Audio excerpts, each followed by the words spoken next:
Hey everybody, welcome to Hidden Horror. How are you guys doing today? So today I am here. I am here to bring you some information that I am really putting together. I did a little research and it's out of the box. It is really something that I had no idea of. It all happened on the day, July 2nd, 2025, the morning of Bryan Kohberger's plea deal hearing. Now, it was something that I saw on YouTube. It was a message, a post by a creator. The name is Sherlock Holmes. When the post was made, I read it. I was not shocked, but in a way, I was kind of like, this makes sense. This is like explaining what is not apparent. And when I tell you how God works, after I read the post, I saw a video by a different YouTube creator. I'm going to share it. Everything that I'm going to go over today, it has links to everything that I'm saying, whether it's a news article, it's a different Facebook creator, or it's a different YouTube video. It's all linked on the Hidden Horror Facebook page. You can follow along with me, or you can review this information more in detail, complete coverage. Like I am going to show you the funeral procession for the two firefighters that were sadly ambushed and killed. But we're not going to watch the full procession, just maybe 1 minute. But the link for the full procession is on the Hidden Horror Facebook page. That video is probably about 2 hours long. We're not going to sit here and watch that for 2 hours because I have to bring everything I'm telling you together. And what I'm coming to tell you is allegedly, this is one of the reasons that has been kind of going around why Bryan Kohberger took this plea deal. It has been said that Bryan Kohberger, he has been receiving different death threats, including his family. So that is not surprised or shocking. That's not the first time I heard this. I just didn't report it because to me it was not relevant to what was happening in the criminal prosecution, the legal proceedings, the court dates, the motions. So I never reported it. But this goes along with Bryan Kohberger allegedly being threatened, and one of his witnesses allegedly was going to testify relating to his alibi that this person was killed. And it relates to the ambush of the firefighters. Okay. Um, Now, if you can recall, and also let me say this, allegedly, family member, someone in Bryan Kohberger's family was also murdered the same week at the same time. So all of this relates to the Idaho 4 case and the reasoning behind why we saw that shift, the change, the swift change, why Bryan Kohberger allegedly went to the prosecution. And the prosecution, Bill Thompson, has said this, that he requested this plea deal. But allegedly, Bryan Kohberger did not request a plea deal. Allegedly, Bryan Kohberger, he requested to be put in witness protection. The plea deal is coming out of that because allegedly this is what was offered. He went to the prosecution, and this is how they struck this plea deal. But allegedly, Bryan Kohberger didn't ask for a plea deal. He actually asked to be put in witness protection. Now, I'm going to just say this, but I'm not going to spend a lot of time because I've never talked about Brent Kopacka on this platform. I've tried to avoid that conversation, but some of that is going to come up today, unfortunately. And I still don't want to talk about Brent Kopacka. That's just a sensitive topic to me. But it is going to come out a little bit that allegedly Brent Kopacka was also offered to be put in witness protection, but he was tricked. He was set up, and it led to his death. Uh, I don't even want to touch it, but it's a parallel. It seems to be similar activities, similar happenings, allegedly, and um, allegedly Bryan Kohberger did not ask for a plea deal. He asked to be put in witness protection, and this was the quickest way to get this case over because his life allegedly was receiving death threats, which I already knew prior to this for the last 2 years. Death threats to him and his family, etc. But this is what has led allegedly to this plea deal. Okay, now I'm going to have to go over a lot of information. Some of it, again, will be from YouTube and some of it will be from news articles. Please follow along with me.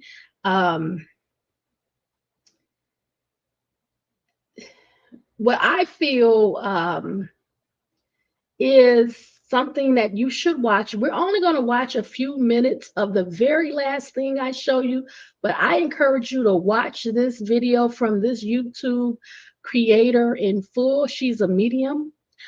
However, what she says is explosive, and I will tell you why at the end because I don't want to ruin it. I want to lay the foundation for everything and lead up to her medium work that she did, and I will explain it to you. Okay, so let's get started. There's a lot of moving parts today. I have put in order how I'm going to go through everything, so please just bear with me because I have 2 articles. I have about 6 videos. I have some stuff to show you on Facebook. I tried to do some research. This information came out the day of the plea hearing for Bryan Kohberger, which was July 2nd, 2025. And I wanted to cover the plea hearing first. Then, of course, Bryan Kohberger had his sentencing on July 23rd, 2025. I wanted to cover the sentencing, which I have done. And now I'm able to focus and hone in on this information, which I learned of on July 2nd, 2025. Again, it all hit me, it all struck me when I saw this post on YouTube from Sherlock Holmes. I'm so glad I took a screenshot of it because I just went back today to see if it was still posted. And guess what? I couldn't find it. I'm not saying it's not there, but I couldn't personally find it. And I went back about 3 to 4 weeks because today is July 27th. So we're looking at a little bit over 3 weeks. I couldn't find the post. In fact, let me just make sure I went back enough time. Well, it's not even up. I won't waste my time. I have the screenshots that I took on July 2nd, 2025. So it is what it is. People are afraid. This particular creator, he has a lot of content on the Idaho 4. I really encourage you to check out the page, follow the page, like the page, subscribe, all of that. Because again, this struck, it hit a nerve because when everything happened with the 2 firefighters being ambushed, it really made me feel like who would set up firefighters? Who would set a fire, okay, to have all of law enforcement, firefighters come together to save lives, save property, stop the fire? And when they arrive, they're ambushed with gunfire. It seemed and appeared to me from the onset that this was a setup, a trap to kill the firefighters. I thought it was odd. I watched it on TV. I watched it on YouTube. I immediately tried to find out, why did this happen to them? In this area, this Coeur d'Alene area, it was so close in proximity to the Idaho 4 case. And this is at the same time that Bryan Kohberger is now changing his plea deal. And now, everything was just happening. I just thought, like, wow, this is so odd that this is happening at the same time during this period where Bryan Kohberger, this explosive news about Bryan Kohberger changing his plea. So all of it just, when I tell you God just laid it on me, I mean, and just finding that YouTuber medium and how she put it together. I'm going to explain everything. I hope I'm not confusing you. So let's get started, okay? So we're going to start with a YouTube video because it is better to watch it. I want you to experience what I experienced, which was watching the video first on YouTube. Okay, so we're going to go there and then we're going to an article because this is how everything unfolded for me. I saw the fire, I saw how the firefighters were ambushed, and then I read the article. So I'm going to take you through the same process of how everything unfolded for me to get you where I am. Okay, so I'm going to share my screen now. So this is going to be one of the first videos. Okay, this video, I believe, is about 18 minutes long. It's by MSNBC. It's titled "Two Killed After Firefighters Ambushed in Active Shooter Situation in Coeur d'Alene, Idaho." So we're going to pretty much watch this entire video. It was breaking news at the time, okay? So let's go. We are still following breaking news out of northern Idaho. Right now, 2 are dead following a shooting in Coeur d'Alene in the Idaho Panhandle. Local authorities say multiple firefighters were reportedly shot while responding to a brush fire. There is a hunt for an active shooter. In the last hour, Idaho Governor Brad Little said the shooting was, quote, a heinous direct assault on our brave firefighters, and calls for the people of Idaho to stay clear from the area to allow law enforcement and firefighters to do their jobs. The sheriff said if they do not neutralize the shooter or shooters quickly, this could be a multi-day effort. I want to bring back in MSNBC contributor and retired ATF special agent in charge, Jim Kavanaugh.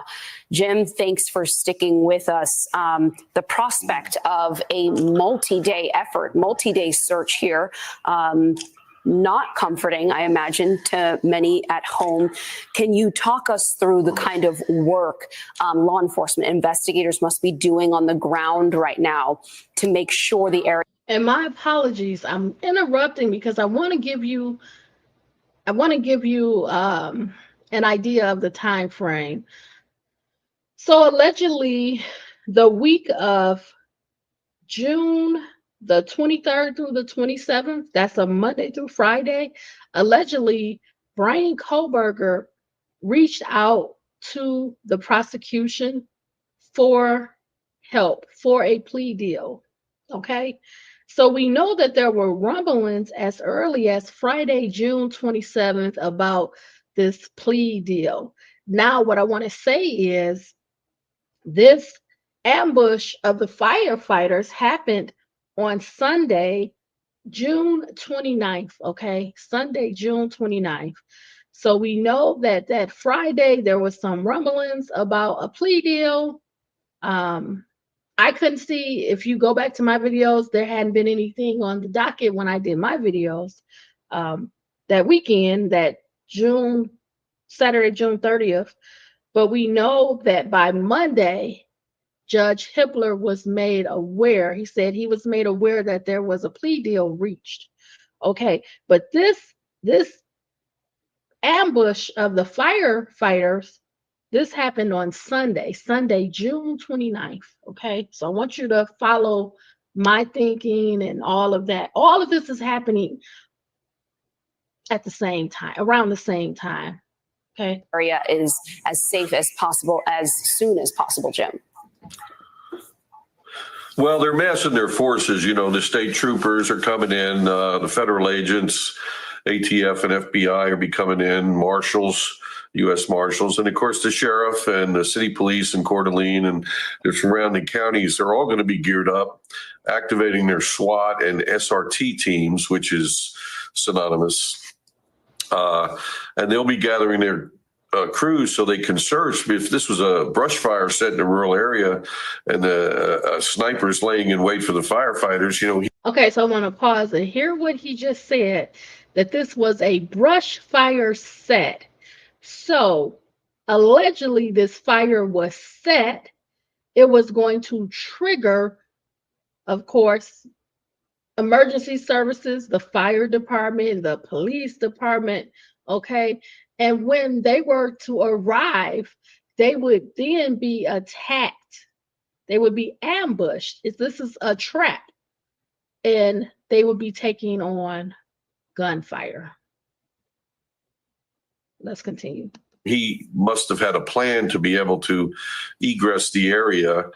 And so he maybe, have some skills in that, in being able to, travel in the brush and shoot from there. So, okay, so I want to pause it here. So this person that's speaking, they're saying that there had to be a plan in place. That means that this was thought about. This was some planning behind, preparation behind this ambush, this attack, and that the person or people may have set it up where they are familiar. They're able to go through this area, through this terrain, because they're familiar with it, because they planned it out. They prepared for this. They set this up. This is a trap, a trick against law enforcement, emergency services, the fire department, everyone that's going to come forth. Of course, in this area, you're going to get a response by law enforcement, emergency services, the fire department in this area, Coeur d'Alene, okay, and others. Others may be in close proximity, in close state, and also aid, okay? But this person, they're familiar with this area, the terrain. he may be a little bit adept at that. So they're going to have to gather their forces, which I'm sure they've been doing all afternoon. They've had a few hours to do that. They're going to have the air assets up, and they're going to have the infrared radar tonight once darkfall sets to be looking at anybody who could be on foot still in. So let's pause this for just a second. So you hear how he's saying that eventually it's going to be nighttime. So this person, when they're planning this out, they're preparing this out and wanting to do this attack, this ambush. First, why did they want to do this? Why did they want to hurt emergency services, law enforcement, police, fire officials, firefighters, first responders, etc.? Why did they want to do this? And then you have to also consider they could have did this at any time of the day. They could do this in the evening. They could do this in the morning. They could do this in the mid of the day, the afternoon. So they're selecting the time that all of this is going to start because, again, the fire is set. The fire is set. The trap is set to cause law enforcement to come in. So you have to think about the timing of it all. It would take a few minutes for the emergency services to respond, but you're going into the evening. So this person is knowing that by them doing it at this time of the day, that eventually nightfall is coming. Are you trying to escape? Are you trying to evade? Why would you do this late in the day? There's a reason, right? Let's continue. You got to think about it all. The area. They really need to catch the guy quickly because he's setting an ambush like that and shooting probably with a rifle. It's a very dangerous situation in northern Idaho at the moment. Mm-hmm. And we are getting word. And if we pause, we see all of these different law enforcement. Look at all of those different vehicles. I was trying to go back just a second. It's not working, but I just wanted to go back just a second. But you have all of these law enforcement, emergency services, responders coming onto this area to try to support the mission, the goal to try to find this sniper, shooter, or shooters, right? So this makes them all vulnerable because they're out in the open and they could actually take on more gunfire. Let's continue. They really need to catch the guy quickly because he's setting an ambush like that and shooting probably with a rifle. That's a very dangerous situation in northern Idaho at the moment. Different agencies. And we are getting word, Jim, from Attorney General Pam Bondi, as well as Dan Bongino, the director of the FBI. I'll read Pam Bondi's. So that's the FBI, that's the U.S. Attorney Office. Now you're involving federal law enforcement. You have state law enforcement, of course, from the state of Idaho, and then you're going to have local law enforcement, maybe sheriffs, maybe that's going to cover the county and just the smaller cities, right? All of them coming together, okay, in this effort to find this sniper or snipers. Tweet, excuse me. Thank you to our incredible FBI agents on the ground assisting local authorities in Idaho. We are praying for all.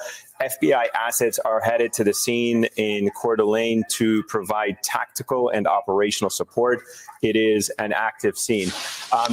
Curious, Jim, for your thoughts about the fact that the FBI has been quickly deployed and what that means for the investigation. So when we're looking at this area looks like it has terrain, that it could be mountainous, that it can have trees. I want you to remember all of this, okay, to the end of my video, because this is all going to come together. This is why I'm taking the time out to really go over the full 18-minute video, okay? I'm not familiar with that part of Idaho in terms of where the nearest FBI office is being mobilized from, or resources from the nearest FBI office are being mobilized from, but how quickly would they be able to get to a scene? I'm not sure if you're familiar with it as well, but how quickly do you think they'd be able to get to the scene, and what's the significance of them being now activated? Well, all the federal agencies have offices in Boise. So FBI, ATF, United States Marshals, who are all part of the Department of Justice, will all be being deployed from the Boise office. And some of them will also have a small contingent in Coeur d'Alene. Coeur d'Alene is a great community of people. I mean, we've had agents working up there for years. But we've had trouble in that region from neo-Nazis, I mean, going back 40 years. Now, it's not the majority of the people. It's just a small group, but they kind of hijacked the part up there. And that kind of, has been a stronghold for the white supremacist groups over the years. We used to have the Christian Identity Church, run by Richard Butler's home was up there. The Order, the neo-Nazi group called the Order, was up there, based up there. And we had a lot of problems and a lot of cases from ATF and FBI up there against neo-Nazis who would, launch out across the country and do violent crimes, bombings, and using their firearms and so forth. So that's been a hotbed of that. But it's not really, like I say, you got to take it in perspective. It's only a small group. So again, we see a lot of trees. We're going to see some rough terrain. I want you to remember that. It's a great community up there, and the people were all very helpful to us, and all the agents up there trying to put that down as well. And they don't want to be recognized for that. But it's just a historical fact that there's been some anti-government sentiment heavy in that area, leaning toward white supremacy. Now, that doesn't mean that this case is tied to that. This could be anything at all. This could be someone who's fired by a department or a city who's seeking revenge, or somebody with a mental health problem. It could be a lot of things. So, yeah, I feel like you're just giving us a threat assessment. How quickly it'll be deployed. Yeah, you're giving us just a lay of the land of the various threat assessments that may exist up in that area. But to your point, we do not know. We have no indication whatsoever as to the motivations or even the identity of this shooter at this moment. But I'm sure, as you were saying, when the FBI is doing threat assessments of certain regions and areas in this country, you're saying that is one that is of a concern for them. Right. I mean, the area is well known to all of us in the federal law enforcement service because we've had so much activity up there. We all have offices there. Boise, in Coeur d'Alene, there's plenty of agents around there. They'll come out of the surrounding states. Billings, Montana, will have offices. Helena, Montana. There's all agents in all those cities from all the agencies in the Department of Justice that are law enforcement are going to come. So you'll probably have some Homeland Security support as well. So you're going to have a lot of federal support, but you're going to have this critical too is the Idaho State Troopers. I mean, these guys live there. They own that place. They are the major force, and they're going to be bringing in their assets very strong on this. And, of course, the local sheriff and Coeur d'Alene police. So they're going to have lots of troops there to be able to deal with this activity. But whenever you're dealing with like sniper attacks, they're tough cases. I mean, I was a deputy commander on a DC sniper. I worked some other sniper cases as well, and they are tough because the shooter's going from a distance. There's not close contact with the victims often, and the victim is not connected directly to the sniper often when it's a random killing like in a DC case. So you don't have this connection to make the investigation come together. It's a much more difficult case, and you have to bring in thousands of agents, really, and hundreds of agents if you can't get the thing solved real quick. It takes a lot of forces on the ground to try to root him out. If he can go back to his home and lay low, it may be difficult to find him right away. And, then he can launch another day. So it doesn't have to be necessarily that the attack is constantly ongoing. We don't know that. And so the danger is he's going to attack again right away the next day, or is he going to go home, hide out, or go somewhere, lay low, and, basically watch the news and see if he wants to do this again. So, Jim, or the other possibilities, of course, that he could. I'm sorry. I was going to say I have a related question for you. You mentioned how hard it is to find a sniper, how to track down a sniper. I believe at the press conference earlier this evening, officials said that they can't put a lot of resources on the fire itself until the threat of the sniper is neutralized. How much does that complicate these kinds of operations if there is this ongoing potential hazard to the general public unrelated to gunfire? Yeah. Well, the leaders are going to they're going to deal with that decision as the hours unfold. And it's going to come, if that fire grows, that they're going to probably have to put some firefighting efforts on it, because you can't let the thing get totally out of control. And they'll just have to deploy the firefighters with protection, which means law enforcement agents and tactical teams, like we've done over the years in cities during civil disturbances. Firefighters. I remember back from being a young kid in Newark when my dad was a fireman. The fire trucks would respond, and with them is the city police and the state police to escort them to fight the fire, because they're being shot at while they're trying to fight the fire. So they have to have, an escort of law enforcement. And it may be that as well. And we've seen that in other, civil disturbances throughout the years. But it may be that they'll have to do that. I mean, they'll have to make decisions like that as the hours unfold, because you can't just stand back and say we're not going to fight the fire at all. Depends on the area, of course, and what's going to burn and what homes are in danger and how you can protect the firemen. But I'm sure they'll come up with a feasible plan to be able to do that, to get the firefighters and get the water there and, slow these fires down while they're doing the manhunt. But it is a complicated leadership and command challenge for sure. I just want to clarify that we do not know how many snipers or other potential targets, suspects, law enforcement is looking for at this point. Joining us now is Rob D'Amico, former FBI supervisor and former member of the FBI's hostage rescue team. Rob, thanks so much for joining us. How common is it that firefighters would be a target in an ambush like this? We haven't seen it in a while. I haven't heard of it. And it's one of those things that the firefighters always, the heroes, especially lately with the police officers.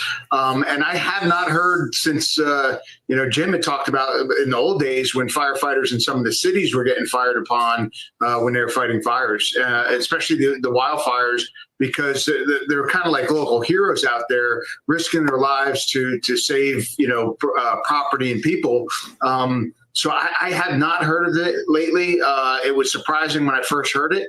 And I was like trying to understand what the motivation would be. Is it authority figures? Is it something that happened? But digging that out, it's not important right now. Now just getting everyone safe, trying to neutralize the shooter, or in fact could be potentially more than one shooter. But Rob, on that point, Jim just spelled out for us the history in this area of extremist activity, a small but serious white supremacist movement in the area.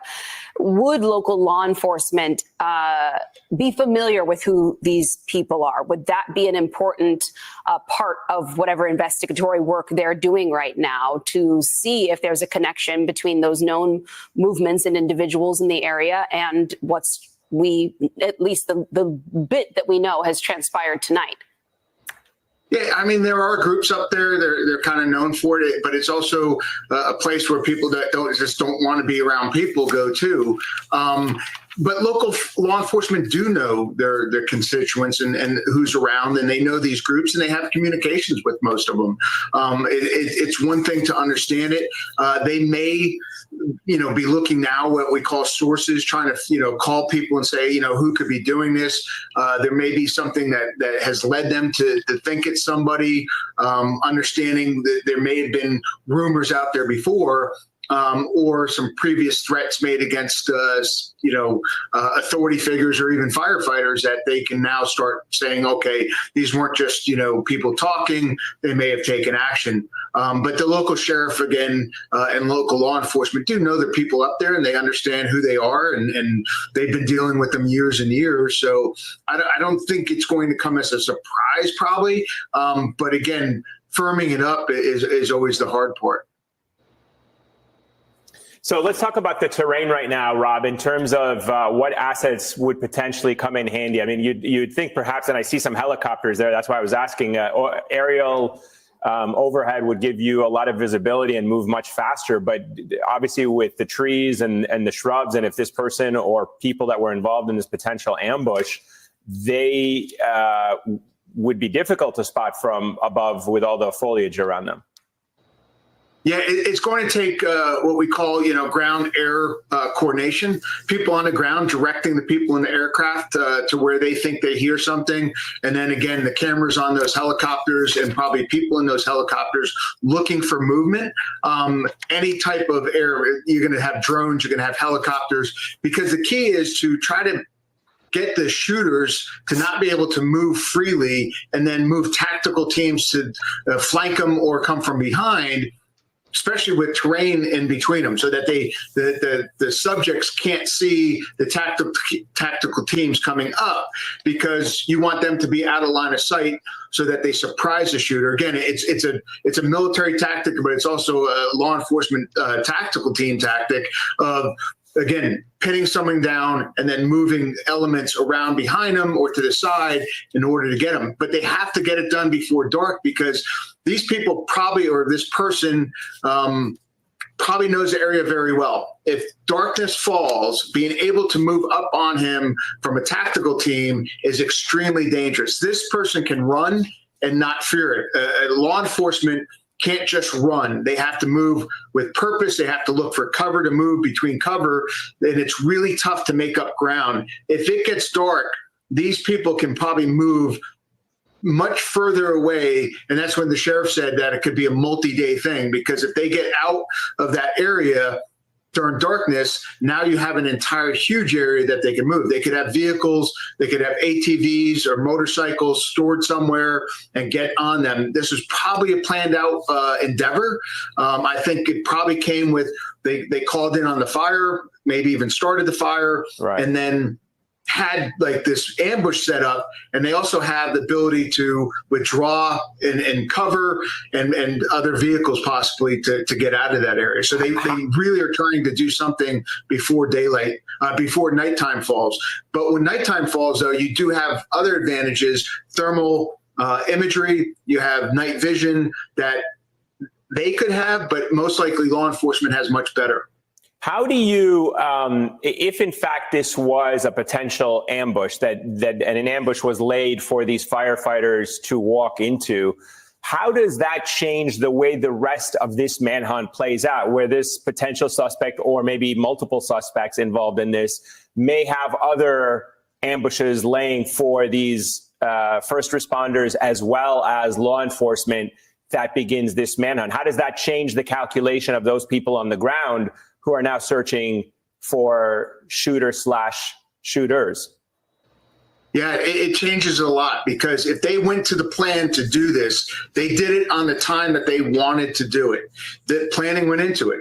They could have fallback positions. They could have booby traps up. They could have stores of locations, caves or hiding places. They could have vehicles staged. So again, if they in fact did an ambush, they picked the time that they wanted to do it. If they started the fire, even more so, to get them up there. If they did it, if they've been planning it and they wanted to do it when a fire started, this one happened, it's a little bit different. But if they went and started the fire, made the call, had the ambush, everything is on their timeline. So everything beyond that is also probably part of the plan. I'd start worrying about booby traps. I'd start worrying about, like you said, other ambush positions later on. They get you to chase them in a certain area, and that's just to draw you into, say, a funnel that then they can have shots on, especially if it's one or two.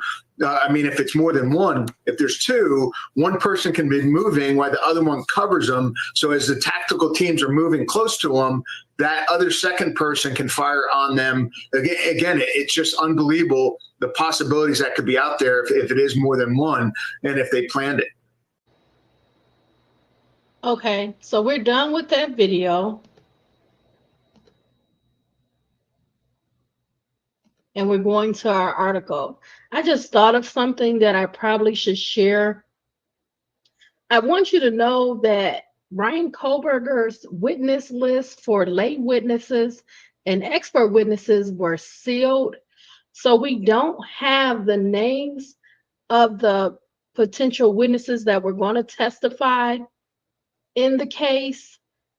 I want you to know that you can check the docket. I was going to go through, and I'm going to have to find it and screenshot it, and then I'll post it. But for the Bryan Kohberger's lay witnesses and expert witnesses, both of the witness lists for lay and expert witnesses were sealed. So we're not going to have the names of the intended witnesses that were going to be involved in testifying on behalf of Bryan Kohberger, filed by the defense. So I'm going to take a screenshot of that just to prove that, but I'll do that in the next video. Okay, so let's go to the first article, because I don't want to overlook that, because if I could provide the witness list to you on behalf of the defense who they intended to testify for lay expert witnesses, that would make it so easy, because the name should be in there, right? But the records are sealed, as you already know. But I will try to find it. Well, not try, but find it and post it to prove that the witness list for lay and expert on behalf of the defense are sealed, okay? So the first article, we're only going over 2 articles, is on eastidahonews.com. The article is dated June 30th, 2025. It's titled, 2 firefighters killed in ambush-style shooting east of Coeur d'Alene, and it's dated June 30th, 2025. The writers are Mitchell Rowland, Garrett Cabeza, Alexandra Duggan, and Alana Schulman from the Spokesman Review. A gunman shot and killed 2 firefighters in an ambush-style attack at the popular Canfield Mountain recreation area near Coeur d'Alene Sunday afternoon.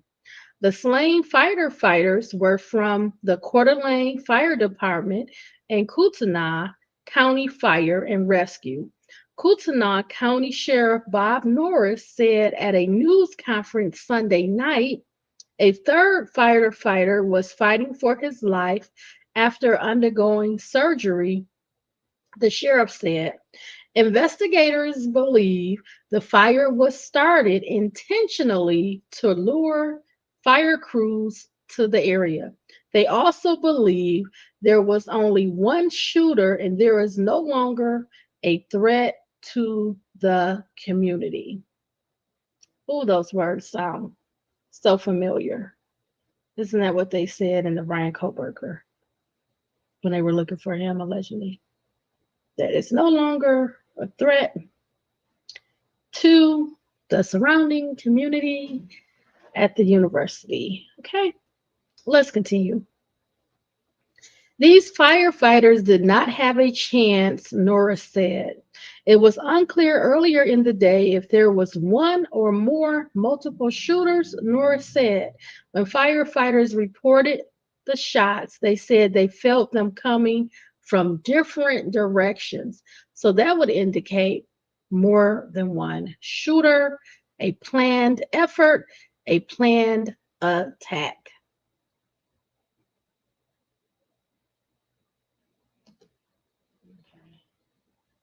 Trying to deal with something that my computer is doing. Trying to stop this. I apologize. I'm going to catch this thing.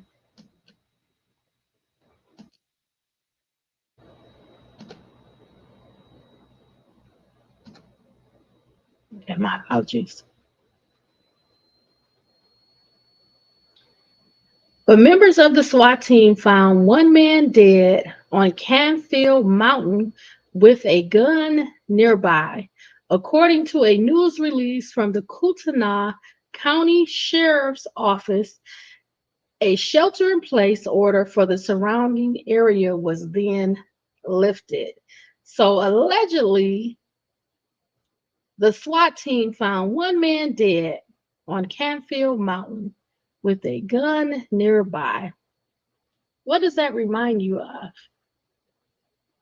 What happened with Brett Payne, right? But I don't want to talk about it. I didn't go over it, but I'm just saying it's just so many similarities. While the fire department is saying that there were shots from different directions. So many lies. Okay.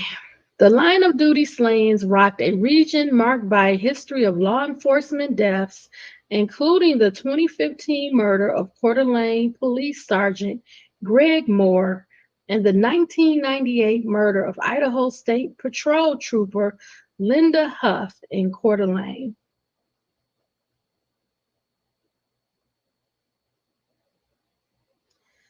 Sunday's mayhem started when fire crews from Kootenai County Fire and Rescue and the Coeur d'Alene Fire Department were responding to a small wildfire around 1:20 p.m. on Canfield Mountain. Around 2 p.m., a suspect with modern-day sporting weapons began shooting at them, Norris said during an earlier news conference on Sunday.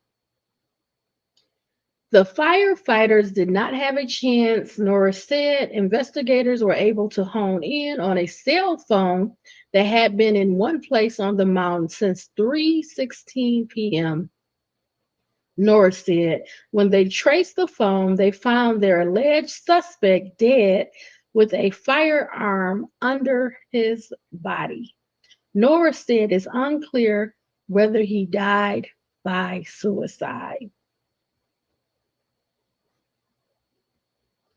The firefighters who were killed or injured and the shooter were not identified Sunday.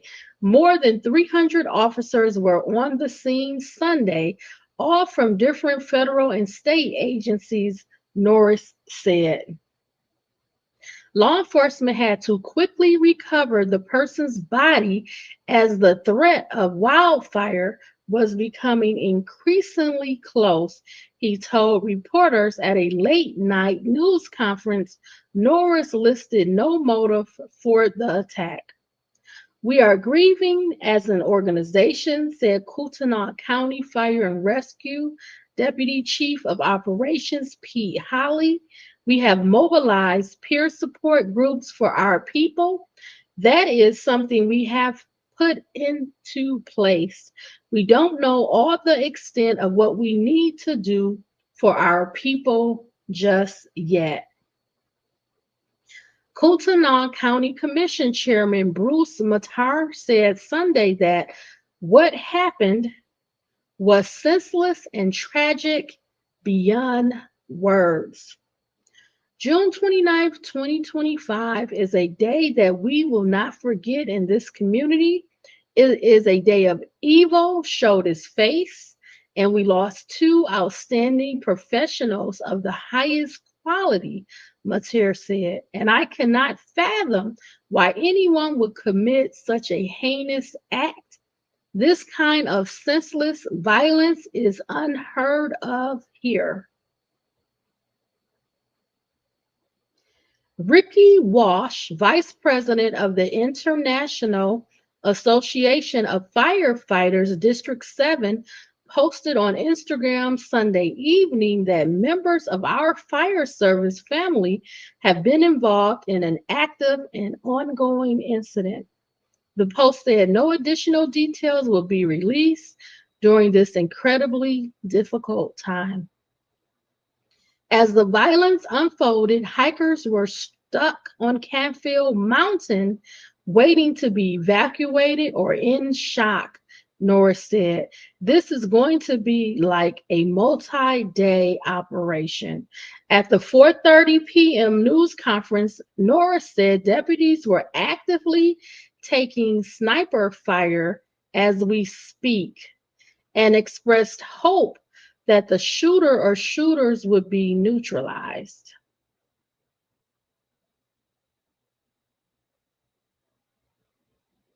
So they're saying there that at 4:30 p.m. they were taking sniper gunfire.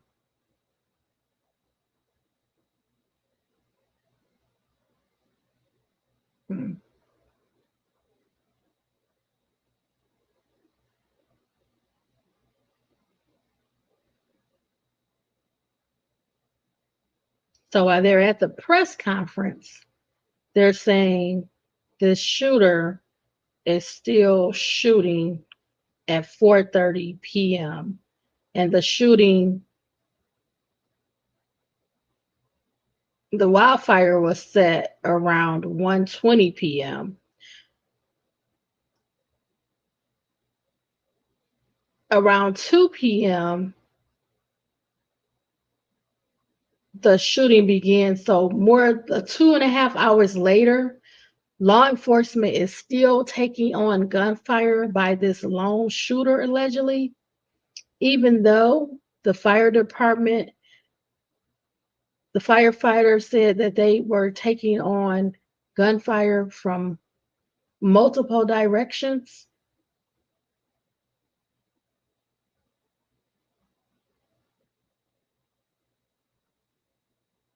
That doesn't make sense to me. 2.5 hours later, this person is still shooting at law enforcement. And you saw in the video how many different agencies were there. They're saying more than 300 officers were on the scene. Now, what time did everybody arrive and all of that? We don't know. No, that just doesn't make sense to me.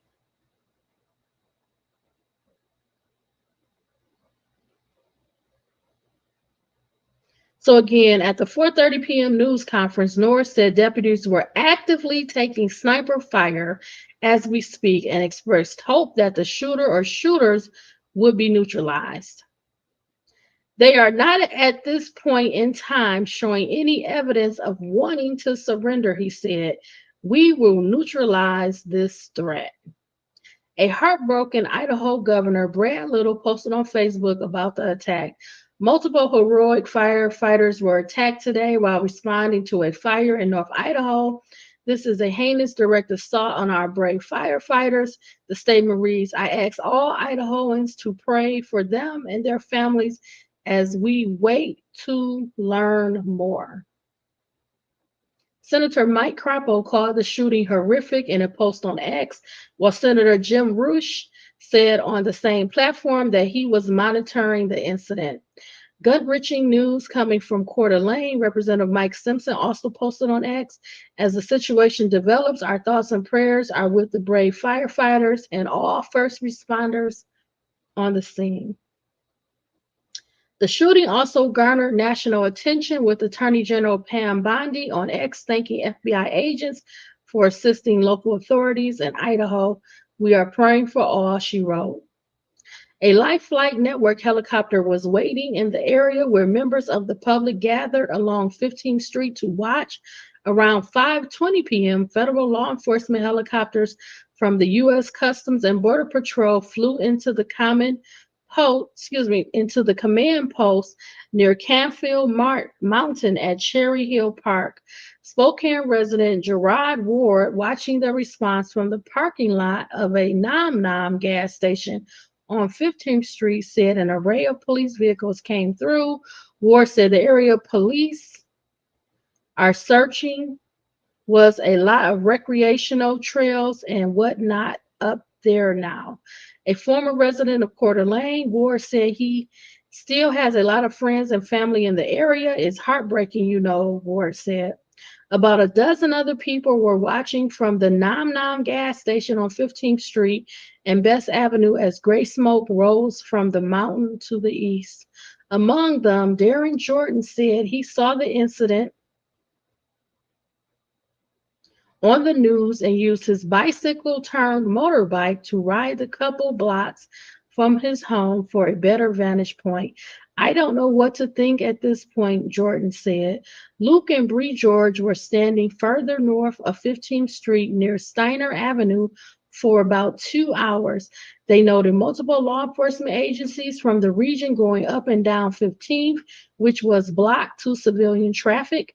Armored trucks drove up Nettleton Gulch. Luke George said, it's been very busy, he said. Luke George, who said he and his family brought bottled water to officers, described the location of the fire and shooting as rocky and thick with trees and brush. Hiking and dirt bike trails cut through the mountain. Stephen Overman, who lives near 15th and Snyder, told law enforcement he saw a person from his yard cut across a clearing on the mountain. His wife, Emma Overman, also saw the person.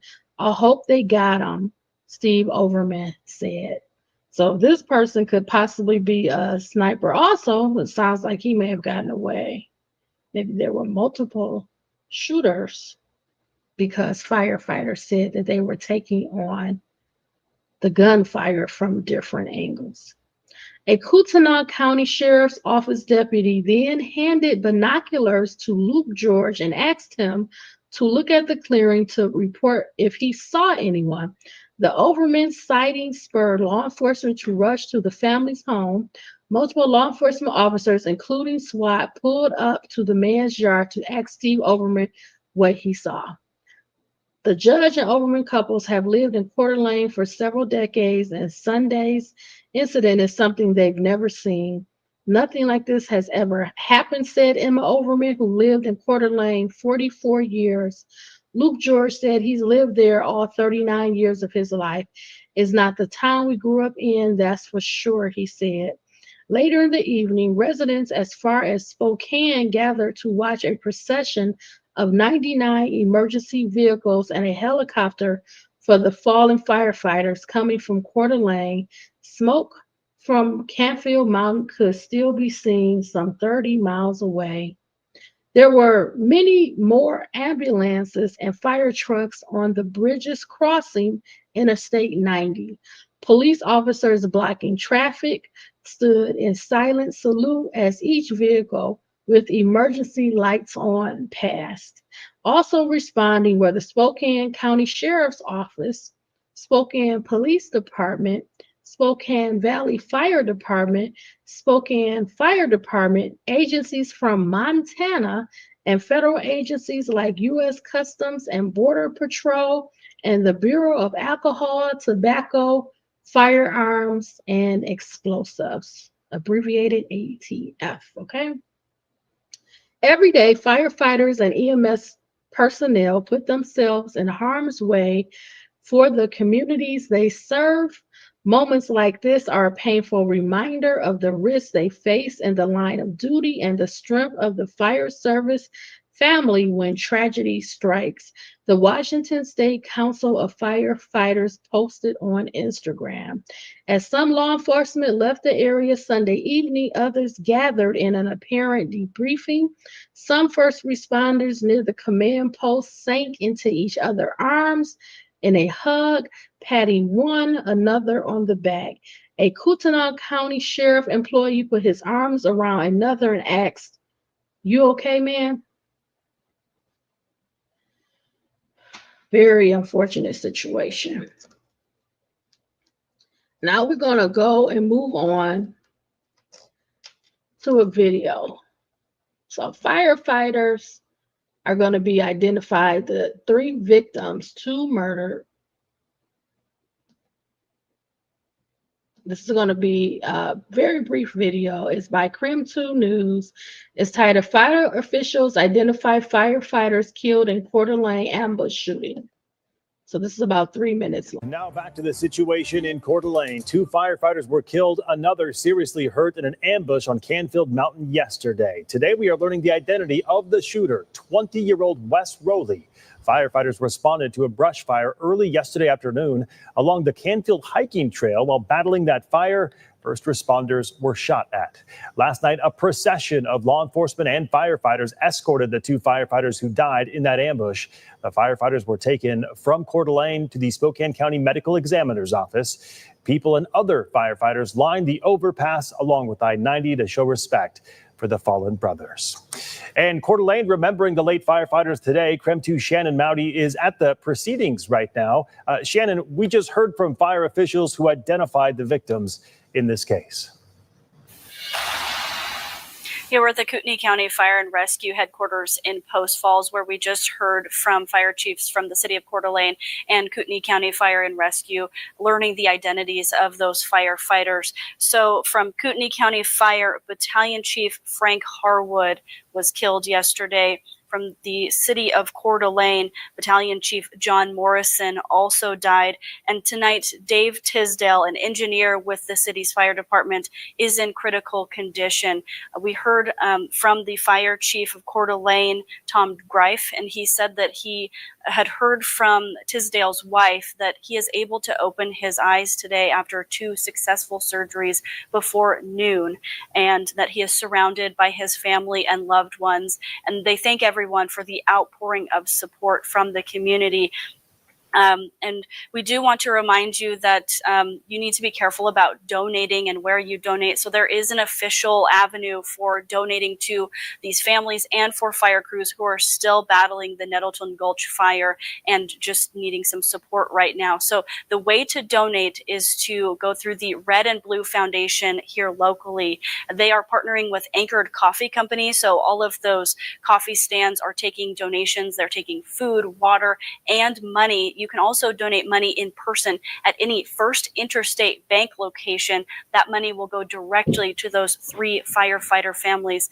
And tonight, the sentiment in the Coeur d'Alene and Kootenai County community is just confusion and shock. We heard that sentiment from Mayor Woody McEvers. Take a listen. We still are in shock and are struggling to understand why someone would target unarmed, selfless public servants.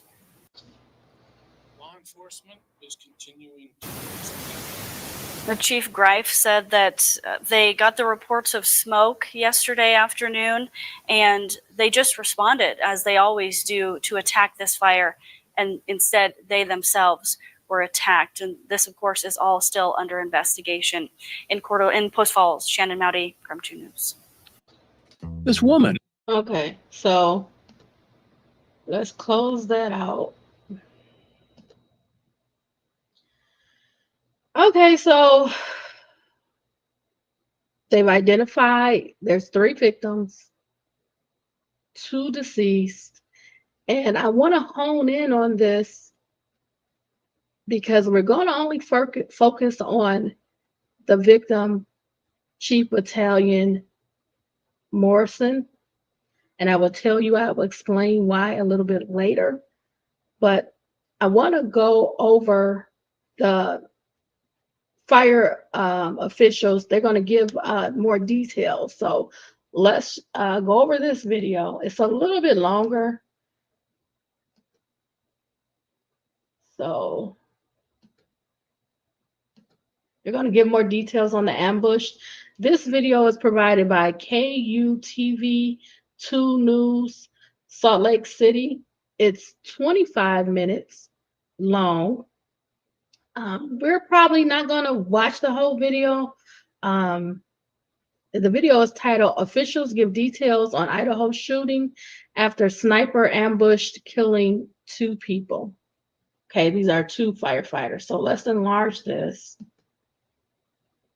Let's go over it. We're going to go over from the beginning.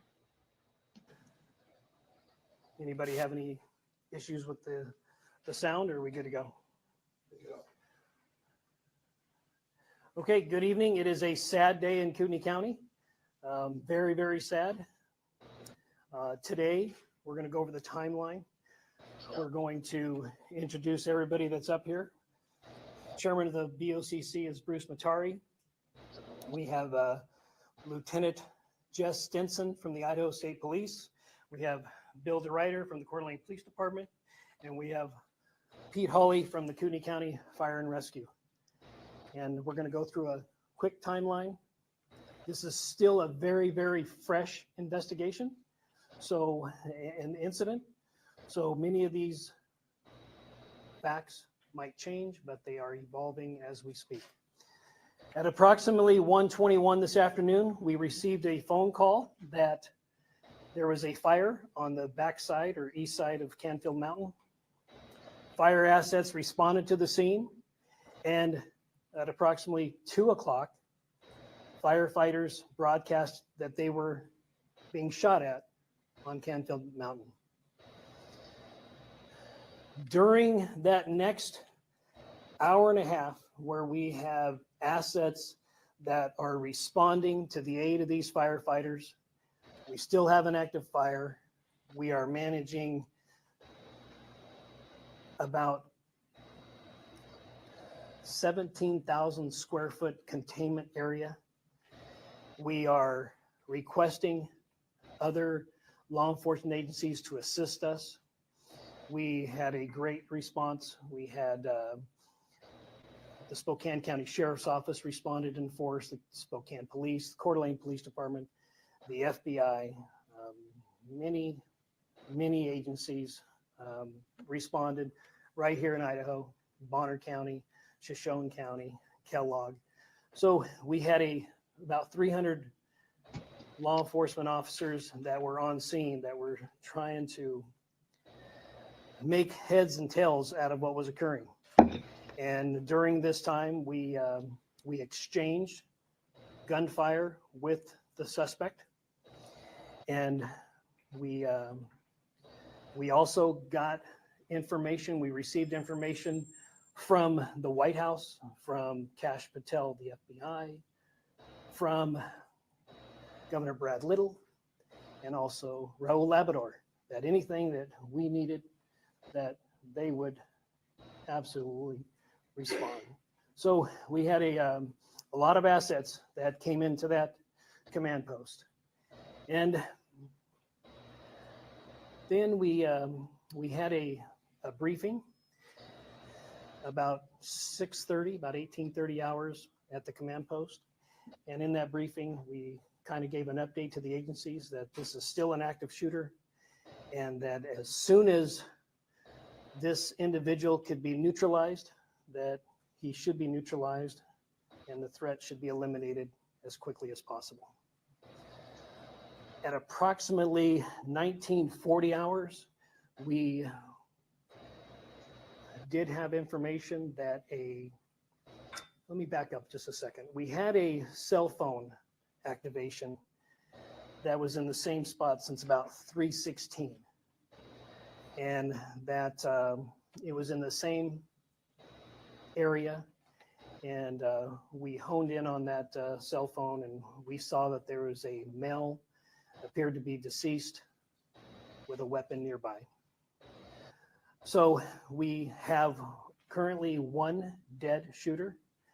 Based on the preliminary investigation that was being conducted, keep in mind we had a fire that was rapidly.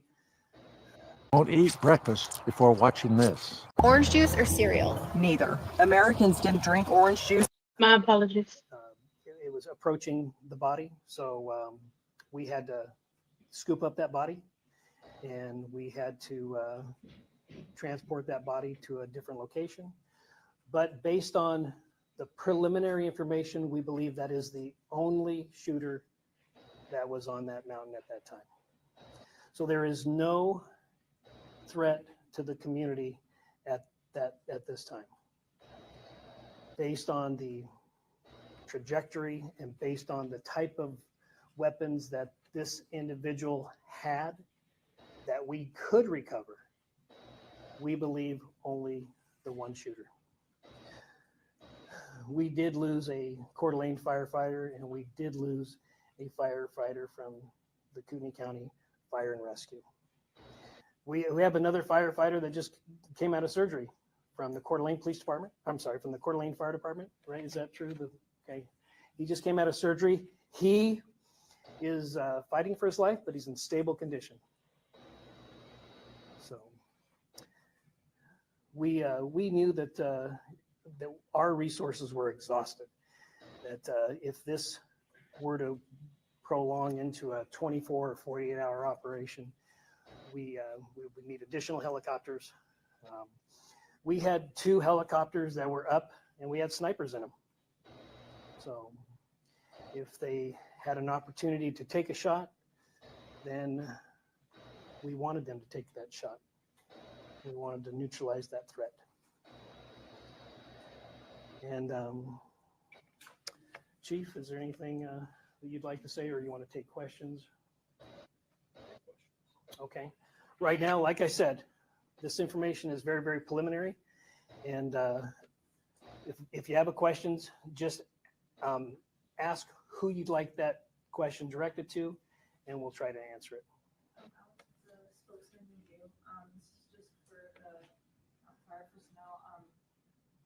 Are you able to share anything about these firefighters, if they, anything about them at all, and their identities, what the fire department is doing right now to assist the rest of their brothers who lost these guys, or is there anything at all you can tell us? We are not going to name the firefighters at this time, and there was a procession from Kootenai Health to the Spokane Coroner's office, but their families will need support. Aiden Brown, Print 2 News. You mentioned 3 firefighters that have been shot. Was there any other first responders or personnel that were injured during this operation? No. As of right now, those are the only 3 that we have. We believe that everybody is off the mountain, so any civilians that were hiking during that time, we believe it's likely, had they been injured, they would have came forward. So there was a belief at some point that there could have potentially have been a second shooter. I know that you're still early, but you have been able to essentially eliminate that thought process. We believe, based on the information that we've been able to collect, that we believe that there was only one shooter.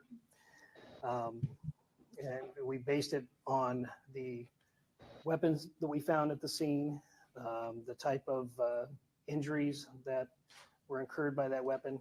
So as of right now, from a very preliminary determination, we believe that there was only the one shooter. And I know it's early, but do we have any sort of background on this person No. or any motive? Nope. Black shirt. Aaron from Drink Media. Do we know, you just said we don't have any background. Do we know if he's possibly like from here or did he move here and we don't know the identity? We need to wait until a positive identification is made. So the gentleman Did the suspect shoot himself? Do we know that? we don't know at this point in time. So the coroner's office will conduct their investigation, and so as of right now, we don't know.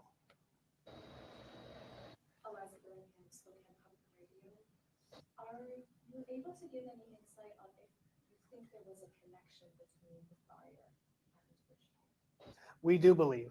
We do believe that the suspect started the fire, and we do believe that it was an ambush and it was intentional. And yeah, we do believe that he started it, and it was totally intentional what he did. In the back there in the tan. Modern look. Thick, absorbent layers. But these napkins... There was a gentleman that made the 911 call. He did not identify himself as the shooter. So as of right now, we don't believe that he's the one that made the 911 call. But, you know, that could change because many times people don't use their real names and what have you. So. Any description of the suspect? No, not at this time, no. Gentleman in the red hat. Bryan, Neil, DXOY. Does the fire present any problems with you as you're trying to collect evidence? Oh, absolutely. Yeah, we scooped up that body, and as far as the preservation of the scene, you know, it's not perfect in this particular situation, but it's something that had to be done. So you have to evaluate each particular circumstance, and at this time, we felt like since the fire was approaching, we needed to scoop up that body, and it's contained. So there are law enforcement personnel that are up there, and we will conduct the investigation, continue it tomorrow morning. Crews will be there all night. So yeah, it's compromised, sure, but we had to do what we had to do to preserve the body. So what was the weapon? We're not, like I said, we don't know if there's more weapons up there that he had. There is a belief that he ran and shot. So we don't know what we might be collecting once the fire threat diminishes. The gentleman in the black shirt. Are other federal agencies still involved? Oh, absolutely, yeah. We, you know, on a large operation like this, if we had to fuel helicopters, and there are some helicopters that had some really good technology that were able to pinpoint where that cell phone activity was. So yeah, there was our federal partners assisted us in this situation. 100% they did. What location were we dealing with? Did you find the suspect? Not too far from the original call for service. Yeah, not too far. Anybody I haven't called on? All right, gentleman in the black shirt. You said you picked up the cell phone signal around 3:16. Yes. How long was it between that signal that you got and you were able to recover the body? It's about an hour and a half. Yeah. Around 5-ish. Right. So you did say there was a gun found, a weapon, correct? Correct. What kind was that? We're not releasing that right now, just because we had to scoop everything up so quickly. We could not preserve the scene like traditionally we would like to. So we believe that there's a likelihood that when we are able to enter the scene again tomorrow without the threat of fire, that we'll find other weapons that were placed. So this was a total ambush. These firefighters did not have a chance. Sheriff Garrett, with this post interview, can you just describe the terrain and how difficult it was, or maybe how simple it was? You know, when you have an environment where you don't know where the bullets are coming from because of the trees and the shrubbery and what have you, it is daunting for police officers, let alone firefighters who are there just to put out the fire. So it's very, very difficult. Very difficult for drones or helicopters to see any individuals up there. So this was a total ambush, taken by surprise, and yeah, it's unfortunate. So. Firefighters deal with ambush. Police deal with ambush all the time, but firefighters, are they trained in that type of situation? No, this is something that we don't train for. It's not something we expect. It's not something our firefighters should have to deal with. In this situation, they were called to a grass fire, which is already something that we're very heightened and are anxious about this time of year. And they were doing everything the way that they were supposed to do it. Can we get an update on the fire? Do you have any sort of acreage or containment information? It's about 20 acres. But unfortunately, you know, we weren't able to put any resources on it because of the gunfire exchange. So, ma'am in the white there. Sheriff Jonas, reading with Crime 2, this is the week of 4th of July.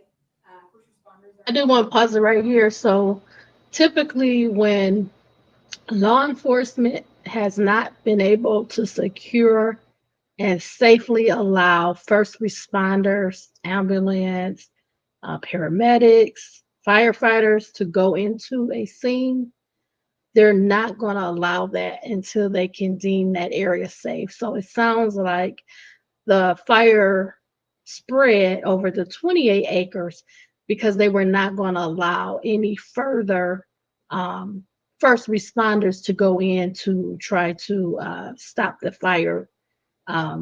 So it spread over 28 acres, which is this quite a significant amount of space. Let's continue. Defense with, you know, this coming week. Just emotionally tell me how it feels to have something happen like this, especially with, you know, such important. Meet Squibbler, the AI book writer that transforms your ideas into fully developed chapters. My apologies with for that interruption. Yeah, I haven't. It hasn't sunk in yet. I mean, this is a situation where I don't even think a lot of us in this room has processed this. So, yeah, this community supports firefighters and law enforcement. Any structures lost? No, not at this time, no. Is there any specific information about the actual location of where the shooter was at? Like, is there like, I don't want to say like an address, but like maybe like coordinates or anything like that? We might be able to get that for you later, but I don't have that information now. Yeah. You know, I would like to say something. There was some information that was broadcasted on social media, and it's very, very important. You know, these firefighters or police officers, in some cases, have family, and for some of this information to have been broadcasted, I hope we can ask with our social media and our First Amendment auditors and our civilian journalists to take in consideration what you're putting out there on the social media, because it can be devastating it's devastating when somebody knocks at your door to tell you something like this, but to hear about it on social media, I'm just asking for people to be considerate in the most significant of injuries and times. So federal apparatus, I'm wondering what the White House has committed to in the FBI and Homeland Security. We had helicopters and personnel on the ground probably within the hour. Also, in follow up to that, this is obviously going to hit our community incredibly hard. It already has. I know, again, it's early. What can we do for the families? Will there be a memorial fund set up? Will there be some sort of way that we can, as a community, come together to support them? Because this is a devastating loss and people want to put that emotion somewhere. Yeah, we're grieving as an organization, and I can speak for Coeur d'Alene Fire as well. So a lot of those steps have not been completely brought to fruition, especially with it being a weekend. We know that the Red and Blue Foundation and Anchored Coffee has already offered to do a lot of the donation collection, and we appreciate them. They've been a great supporter of law enforcement and fire, and they'll continue to be a good partner for us. So that's where I would initially encourage people to seek to provide some support for the families. Thank you. I'd like to add, until a press release comes out by these two agencies, do not give money to a entity that says they're representing these people. They will put out a press release with the information, whether it's going to be an account at a bank or an account at another entity, but we will likely have some people that will try to scam based on this tragedy. So do not give money to any entity until a press release is released. Is that fair to say? Absolutely. On where exactly to give this money. Can you say what you're doing for your firefighters right now? Just because I know. I would say it's very early on. They're just processing this right now. So I mean, they're in shock. So is that a fair statement? Yeah, absolutely. Yeah, I would say let's give it a day or two, and we have mobilized peer support groups from all over the region for our people, and so that is something that we've already put into place. But like Sheriff has said, we don't know exactly all the extent of what we're going to need to do for our people just yet. I did get information that some Black Hawk helicopters were also committed in the event that we needed to go. The Idaho National Guard was prepared to provide a Black Hawk should we need one. Let's go here. To your knowledge, is there any special significance to either June 29th or to the Valentine's? No. Nope. Is there any information you have on when the firefighters were shot at to begin with? Was it when they were actively fighting, or was it? Well, when they first arrived? at approximately 1,400 hours. Yeah. Is there a potential for this situation to shift policy or add policies to the fire department in any way? I know you guys. As a rule, what's predictable is preventable. In this situation, I'm just not sure how it could have possibly been predicted. So it's really hard to policy that out, but we will be doing a complete review. You can anticipate or expect some of these things to occur in a urban setting. You can. I've seen it myself. However, in a rural setting, this is very, very, very rare in a rural setting.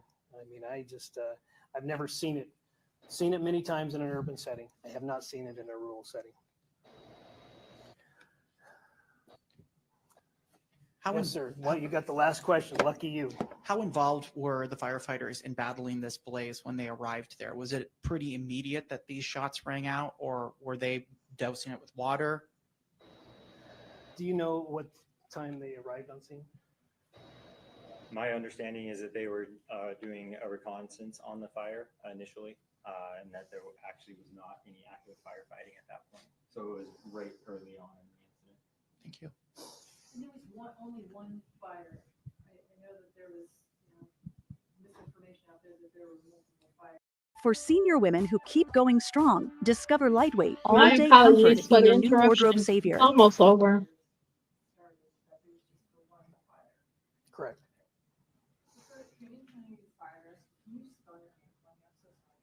The last name is Holley, Holley. The Idaho State Police is handling the officer-involved shooting aspect of this investigation. If you have any questions to them, or our commissioner, the chairman of the board, Bruce Matari, you can, or if you'd like to say anything. Okay. I'll say something now because there's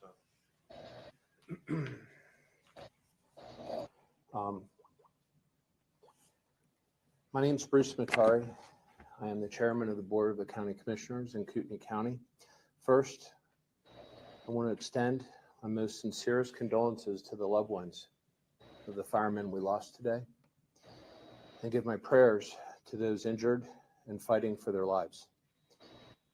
What happened was senseless and tragic beyond words.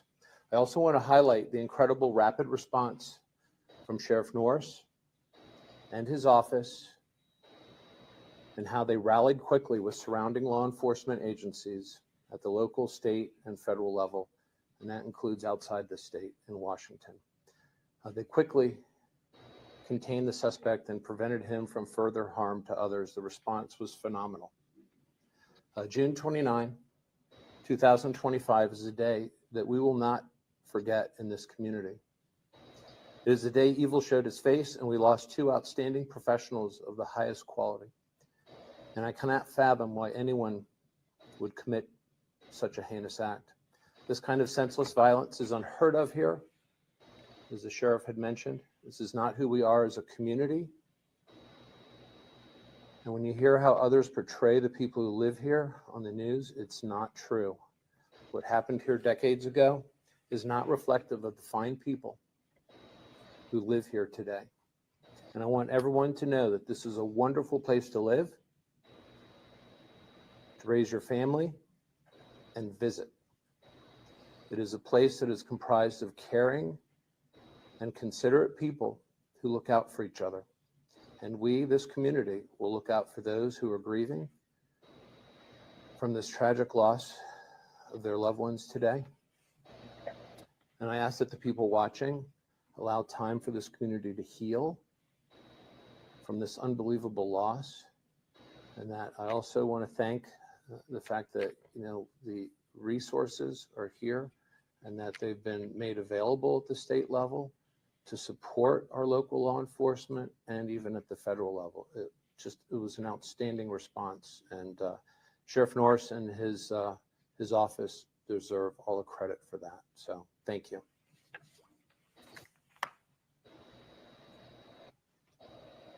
You look like you have one more question. All right. You said Washington and Idaho, of course, responded, but I thought I saw mutual aid license plates from Montana. Can you comment at all about if Montana delivered any mutual aid? I believe Montana was on scene also, yes. So we're going to wrap this one up. Okay. Sorry, just real quick, are there any evacuations? At this time, no. But I encourage you, if you haven't signed up for Kootenai Alerts, to make sure that we sign up for Kootenai Alerts. And that is the best way. We did send out an alert for people to shelter in place at this time if you're in that impacted area. So Kootenai Alerts is it's a great way to stay informed. Okay, thank you. Okay, so let's close that. Okay, so now I want to show you some of the things that I did when I was researching this information. So I went online, I went to Facebook, I wanted to find out about the two firefighters, and I'm going to share my screen. And what I was doing, if you're interested, I was trying to find the orders where I can show you that the court sealed the defense witness list. So I found the lay witness list. I found the mitigation witnesses. I didn't find the expert witnesses yet. I've seen it, but I have to find it so I can share it and prove that all of the witness lists for the defense and the state were sealed.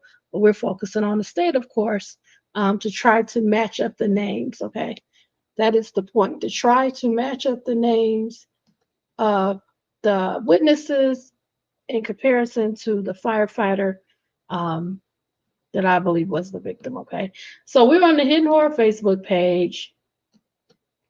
I wanted to show you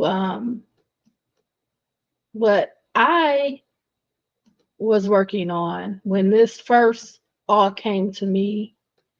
So I went on Facebook. I wanted to find out more about Battalion Chief John Morrison because he is the firefighter that was from Coeur d'Alene. The other victim, we're not going to talk about him, that was involved in ambush, that was murdered, but he was from a different fire engine, okay? So I found out a little bit of information about Battalion Chief John Morrison. He was one of the 2 firefighters that was ambushed, shot, and killed. And I went on Facebook. So this is a picture of him without his uniform on. This is a picture of him, of course, in his firefighter shirt. He had been a firefighter in various roles with the Coeur d'Alene Fire Department since 1996. So he has a long career there. This is the processional. This is where they have their bodies, both victims, and firefighters are carrying them off. Excuse me. My apologies. If you're interested, let me try to enlarge this a little bit. And you want to provide some support for the 3 victims, 2 deceased, they have set up a fallen and injured support group that will cover Coeur d'Alene and Kootenai County Fire and Rescue Departments, okay? So they have set it up where you can support each family of, the firefighters, okay? And the link is on the Hidden Horror Facebook page, okay? You can follow that, or I found that on Facebook when I was looking, okay? So you can learn more about that. You can use this QR code. You can go and donate at the Jeff Welch Memorial Foundation. You can go to First Interstate Bank. They'll also take any donations, okay? That was through a press release. So this was something that I found on Facebook. Again, they were announcing that Chief Battalion Morrison, that he was the firefighter that was killed in the incident, that he was ambushed, and he was the one from Coeur d'Alene, okay? Again, this is an announcement that he was one of the 2 firefighters killed by the sniper in the ambush, and this was on Facebook. Again, I use that resource. This was a clipping that I saw online, and it just says, I'll read it. Idaho shooting suspect identified. Motive for ambush of firefighters still unknown, sheriff says. The suspect who allegedly ambushed firefighters on the job in Coeur d'Alene, Idaho, had contact and discussion with first responders before shooting at them with a shotgun, killing 2 of them and critically injuring a third, Kootenai County Sheriff Robert Norris said. Fire officials on Monday identified the deceased firefighters as Battalion Chief Frank Harwood, 42, and Battalion Chief John Morrison, 52. The third firefighter, who was critically injured, Engineer David Tisdale, underwent 2 successful surgeries on Monday, fire officials said during a news conference. During a separate news conference on Monday, Norris identified the suspect as 20-year-old Wes Rowley. His body was found at the scene of the fire late Sunday night, along with a firearm, the sheriff said. Norris said Monday that it appeared the suspect shot himself. Okay, so I just wanted to show you how I tried to kind of put the information together. Okay, so I've done that. Now we're going to just watch a brief part of the procession.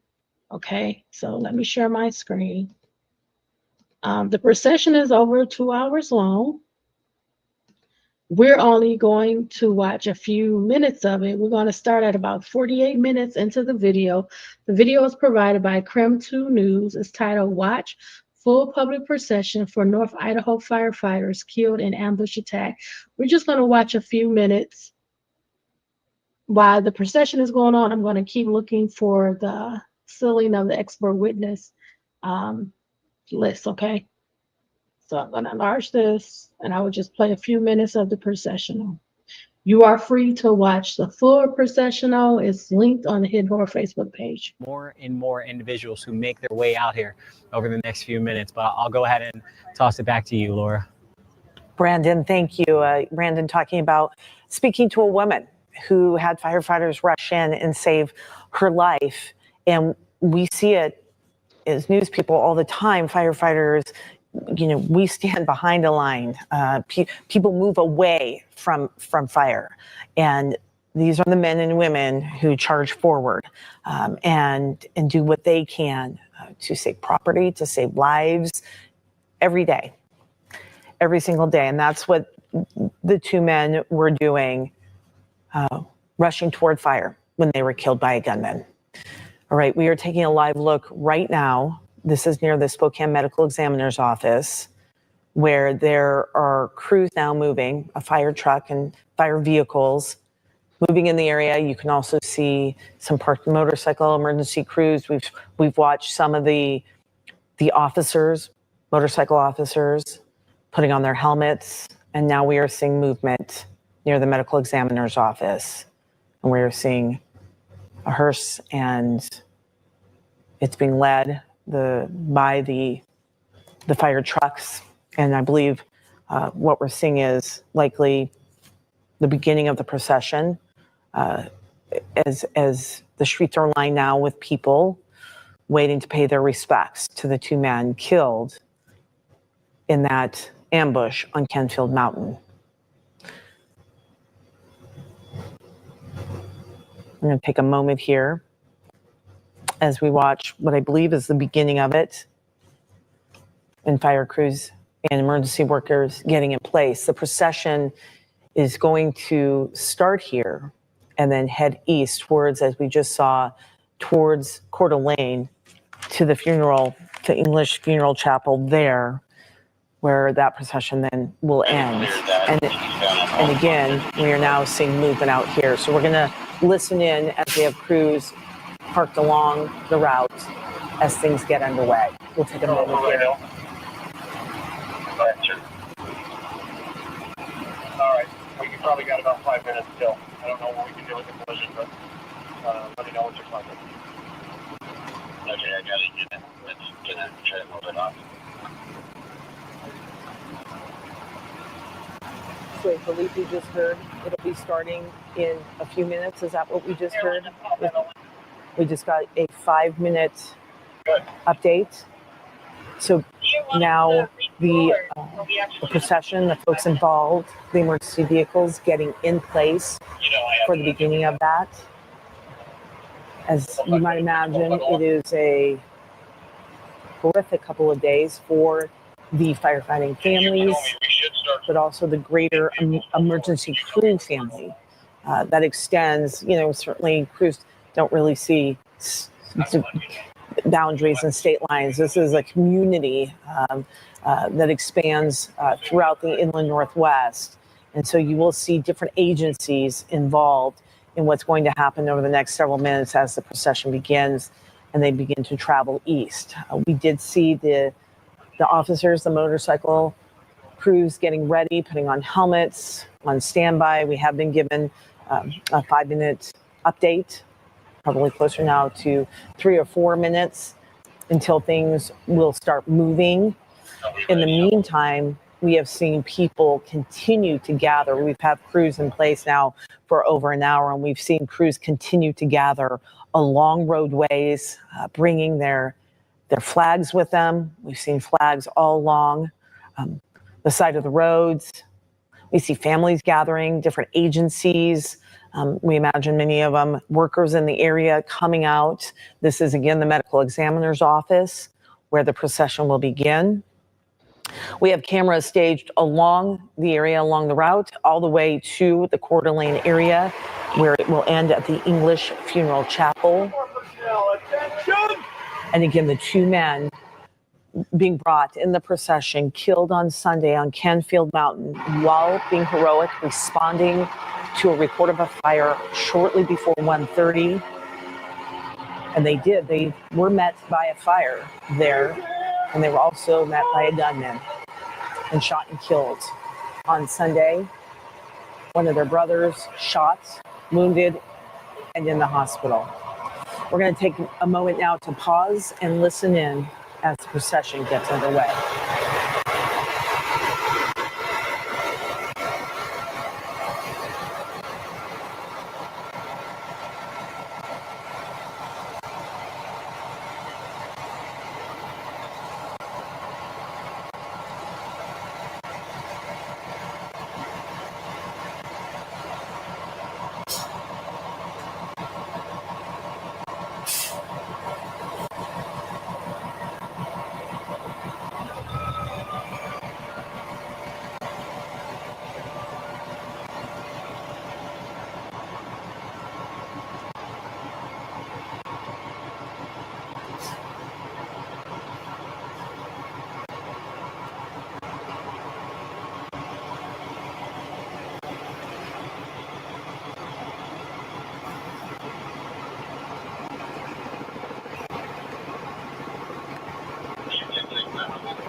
Want to try terzepatide? So this is terzepatide. My It is apologies. the #1 weight.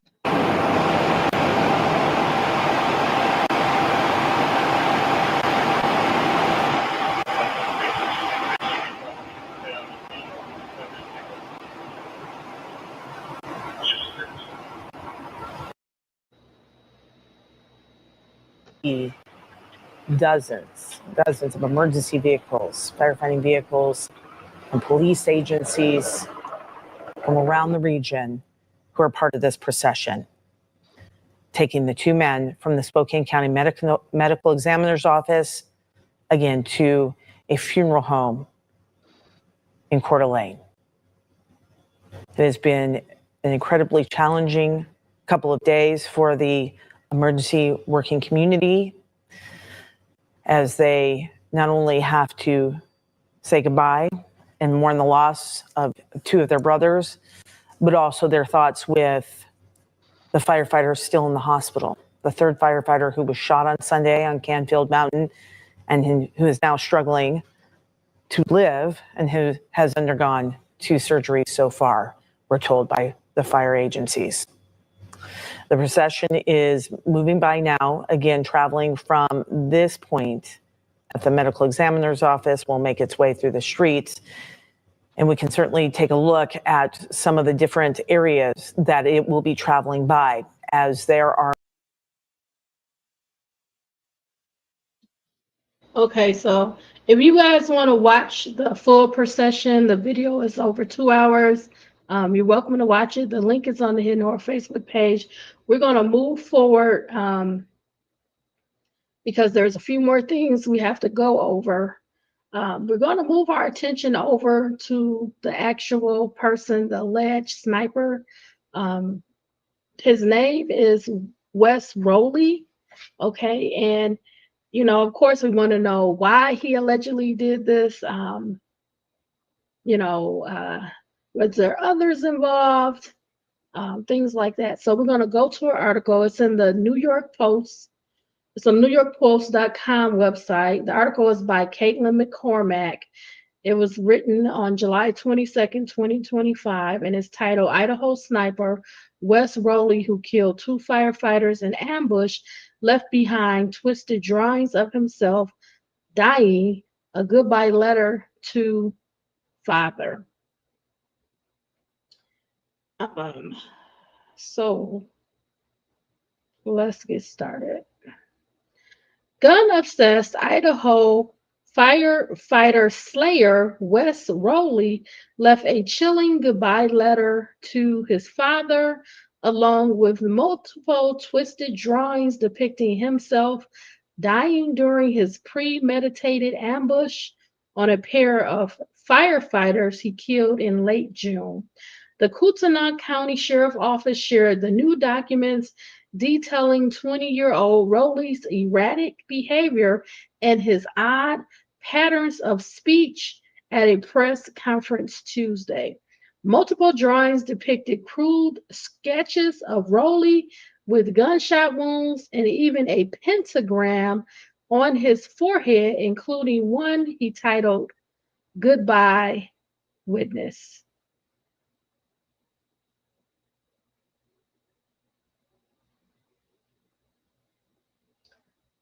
So I'll just turn this around and just show you.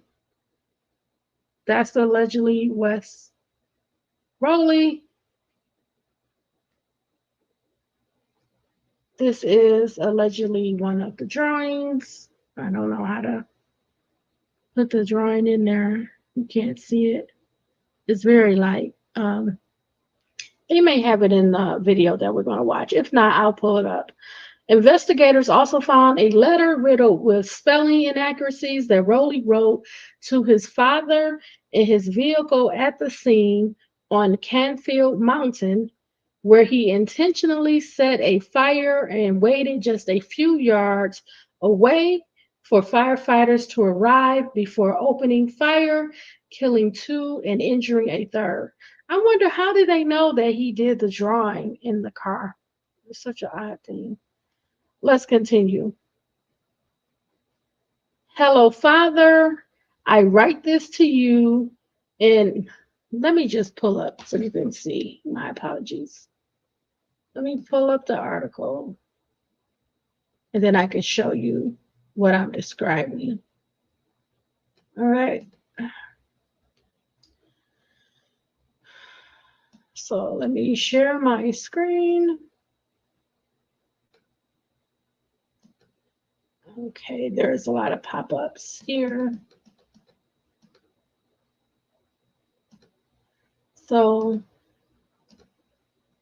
let me share my screen.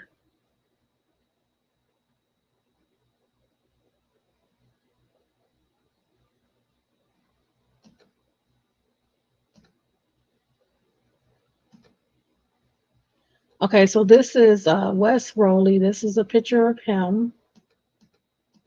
I don't know how to shrink it. This is the first drawing that I read about, so I will read that again.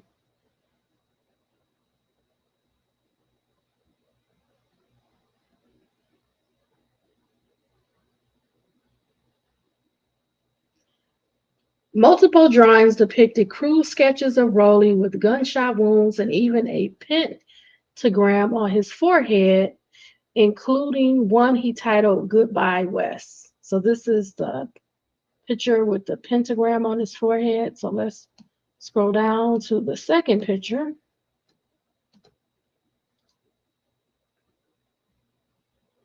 Okay. Investigators also found a letter riddled with spelling inaccuracies that Rowley wrote to his father in his vehicle at the scene on Canfield Mountain, where he intentionally set a fire and waited just a few yards away for firefighters to arrive before opening fire, killing 2 and injuring a 3rd. Hello, Father. I write this letter to you in, let me scroll down because we have the letter. This is the alleged letter. Hello, Father. I write this to you in a concerned effort that you may read this in utmost sincerity. Tomorrow I shall go into battle. If I survive, it would be with utmost dishonor. I bid thee farewell. I hope that you shall live to the fullest extent as you have thus far. Rowley wrote.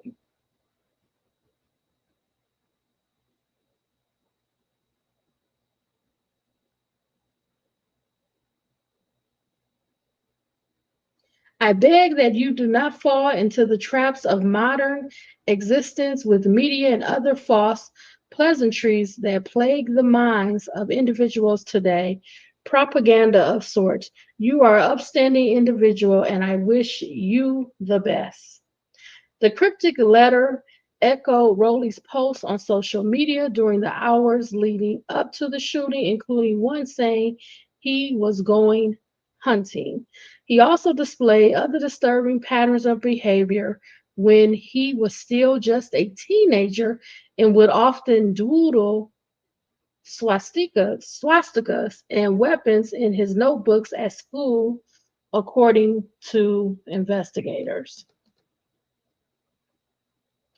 Just 1 month before his deadly attack, Rowley tried to apply to be a firefighter at the Coeur d'Alene Fire Department, the very station he would attack. During the application process, Rowley had a history of unmedicated ADHD and marijuana use. He struggled to quit, quickly became agitated with the process, and left frustrated, Kootenai County Sheriff Bob Norris said. He also tried to enlist in the U.S. Army 3 times, but consistently neglected to follow up on required tasks and appointments, which led to his disqualification, Krim reported. So here's some more. Many of the documents recovered during the ongoing investigation, including the shared letter and drawings, are still being reviewed, Norris said. On June 29th, Rowley shot and killed 2 firefighters responding to a fire he set in northern Idaho before turning the gun on himself. Eerily, the father he lauded in his goodbye letter previously threatened to set a fire and shoot his family with a sniper rifle during messy divorce proceedings in 2015. Because of his threats, a protective order was put in place at his mother's request, barring his father from contacting the family.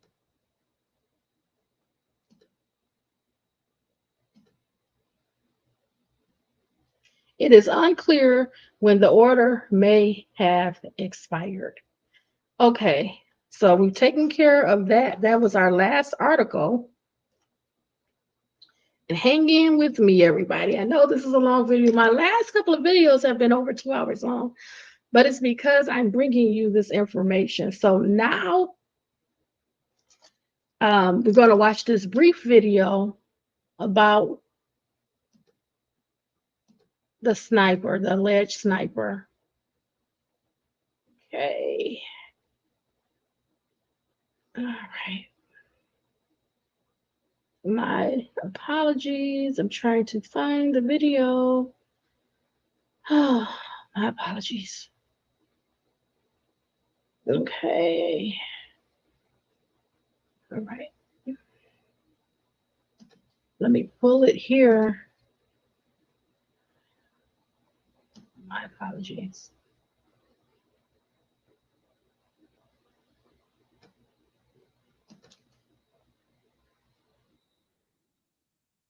Okay, so my apologies again. I'm ready. I have the video prepared. It's less than 3 minutes. I'm trying to, move this on so we can get to the culmination of everything. This video is provided by the New York Post. It's titled Chilling Instagram Post Made by Shooter Wes Rowley Hours Before Deadly Idaho Rampage Revealed. So let's enlarge it here. Let's check out the. So the suspect that has been identified by our Cooney County Coroner's Office, Coroner Duke Johnson there, has been identified as Wes Val Rowley, date of birth of May 1st, 2005. As of right now, and this is all very, very preliminary, we've had a lot of resources at the. Let's pause this. So this young man, he was 20 years old. He was 20 years old, planning this, preparing for this, obtaining a weapon for this, thinking of the ambush and following through on it, allegedly. 20 years old, everybody. Let's continue. Crime scene. We've been working through the night, so many of these facts are subject to change.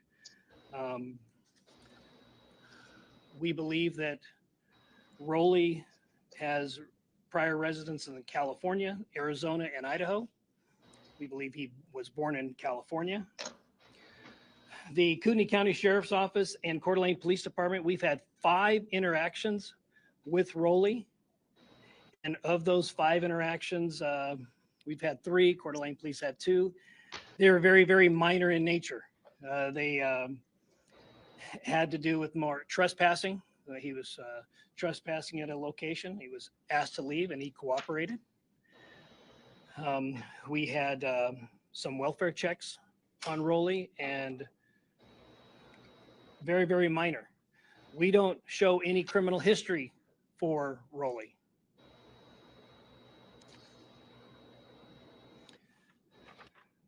So if he doesn't have a criminal history, did he have any mental health issues, encounters, breakdowns? Did he appear suicidal in these last, say, 2 to 3 years? Did he graduate from high school? What was his experience like? What will people say about him? Where is his family? Did he have any siblings? What was his interactions leading up to this?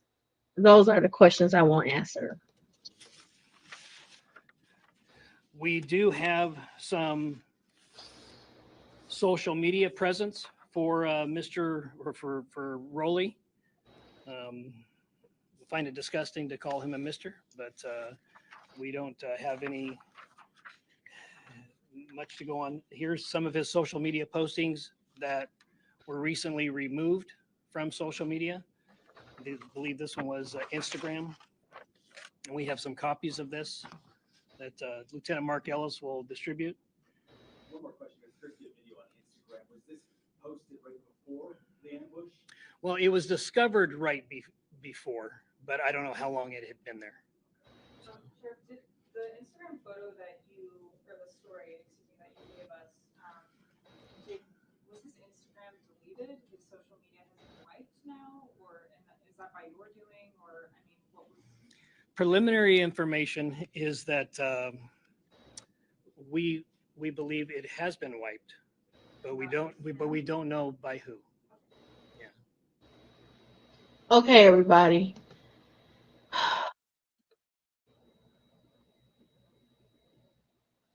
I know some of you are wondering, like, Hidden Horror, why have you kept us all day? Why have you kept us for 2 hours? This is it. It's getting to the point.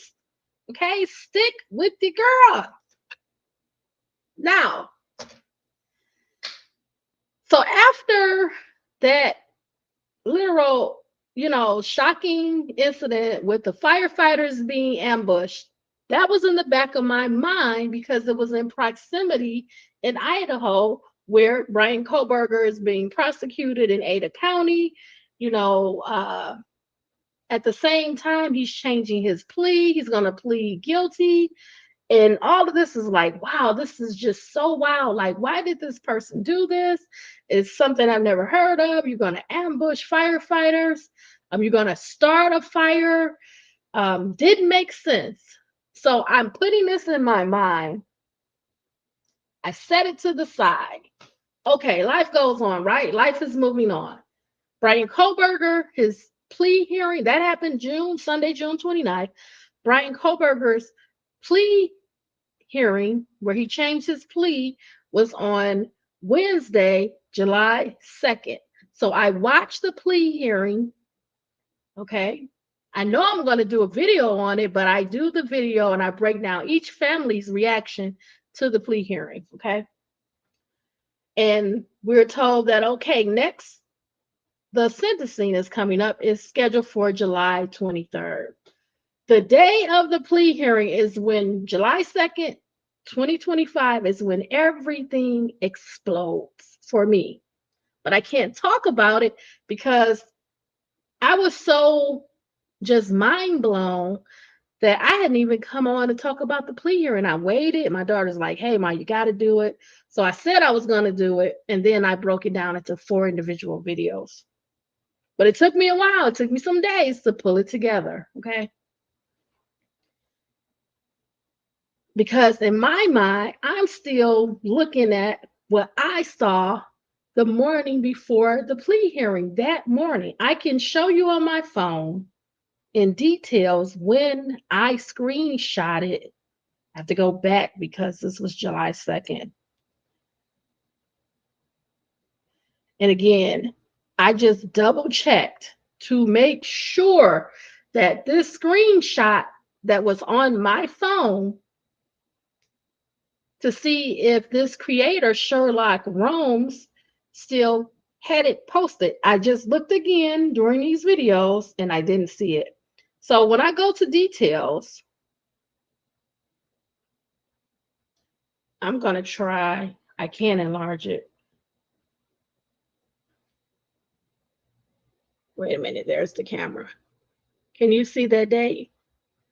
The date I screenshotted it says screenshot, my apologies, July 2nd. I'm trying to get it to you. Straighten my phone up. Go over right here. Wait, I'm in the way. It says Wednesday, July 2nd, 2025. It's 3 screenshots. Let me make sure I scroll the right way. That's another one. You see the details? Wednesday, July 2nd. Then there's one more. Right? Screenshot Wednesday. I don't know what's better to clear it. July 2nd. That's just to prove to you guys how everything worked. So let me pull up the screenshot. It's on the Hidden Horror Facebook page because I can't take you to Sherlock Holmes page, it's already down. And this person, they post a lot of things about the Idaho 4, and I just happened to see it that morning. What time was it on YouTube? My phone was going to tell me the time of the screenshot. Let me go back to details. 5:43 p.m. Okay, that's when I took the screenshot. Let me see. 5:42, and then the last one was 5:43 p.m. And this was on July 2nd. So let me show you the screenshot. Let me pull this all together for you. I'm going to try to enlarge it. I know if I make it bigger, I'm going to make it bigger so you can read it, but I will just lower it, okay? It won't let me make it any bigger than this. I'm trying to make it bigger. My apologies. I don't know how to make it bigger. I'm trying to, I know it's like a scrolling thing. Okay, I don't know how to make it bigger, but I'm going to read it to you. Okay. So again, I watched Bryan Kohberger's plea hearing. So later on, that was earlier in the day. Later on, I'm just on YouTube and everything, and I see this post. And this is how everything came about, okay? It says, I admit I was wrong. Bryan himself did indeed approach the state with a request that led to this plea deal. But he wasn't asking for a plea deal. This is pivotal. This is important. Please hear me, please, because there's going to be conflicting, contrasting information if we pull up this information next after this about Brett Payne. Allegedly, Brett Payne also wanted to be in witness protection. He thought he was going into witness protection, but allegedly he was tricked, and then you have his death. Okay, let's get back to this and focus. I admit I was wrong. Bryan himself did indeed approach the state with a request that led to this plea deal, but he wasn't asking for a plea deal. He asked for them for admission into the witness protection program. I will explain. So please, everyone, follow me. We're going to pull everything I've showed you together. We're going to talk about everything culminating to this point. We already knew Bryan Kohberger was getting the death threats. His family was getting the death threats. I never talked about it, okay?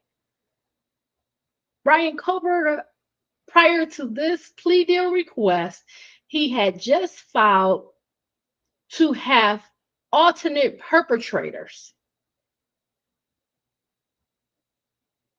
He said repeatedly that Bethany Funk had exculpatory evidence. They denied every motion in limine. They denied Cy-Ray, when I say they, the judge, Judge Stephen Hippler, his testimony from Cy-Ray about the timing and advance records from AT&T. Every avenue to put up a defense, including the alternate perpetrators, door shut, denied, okay? Now, the week of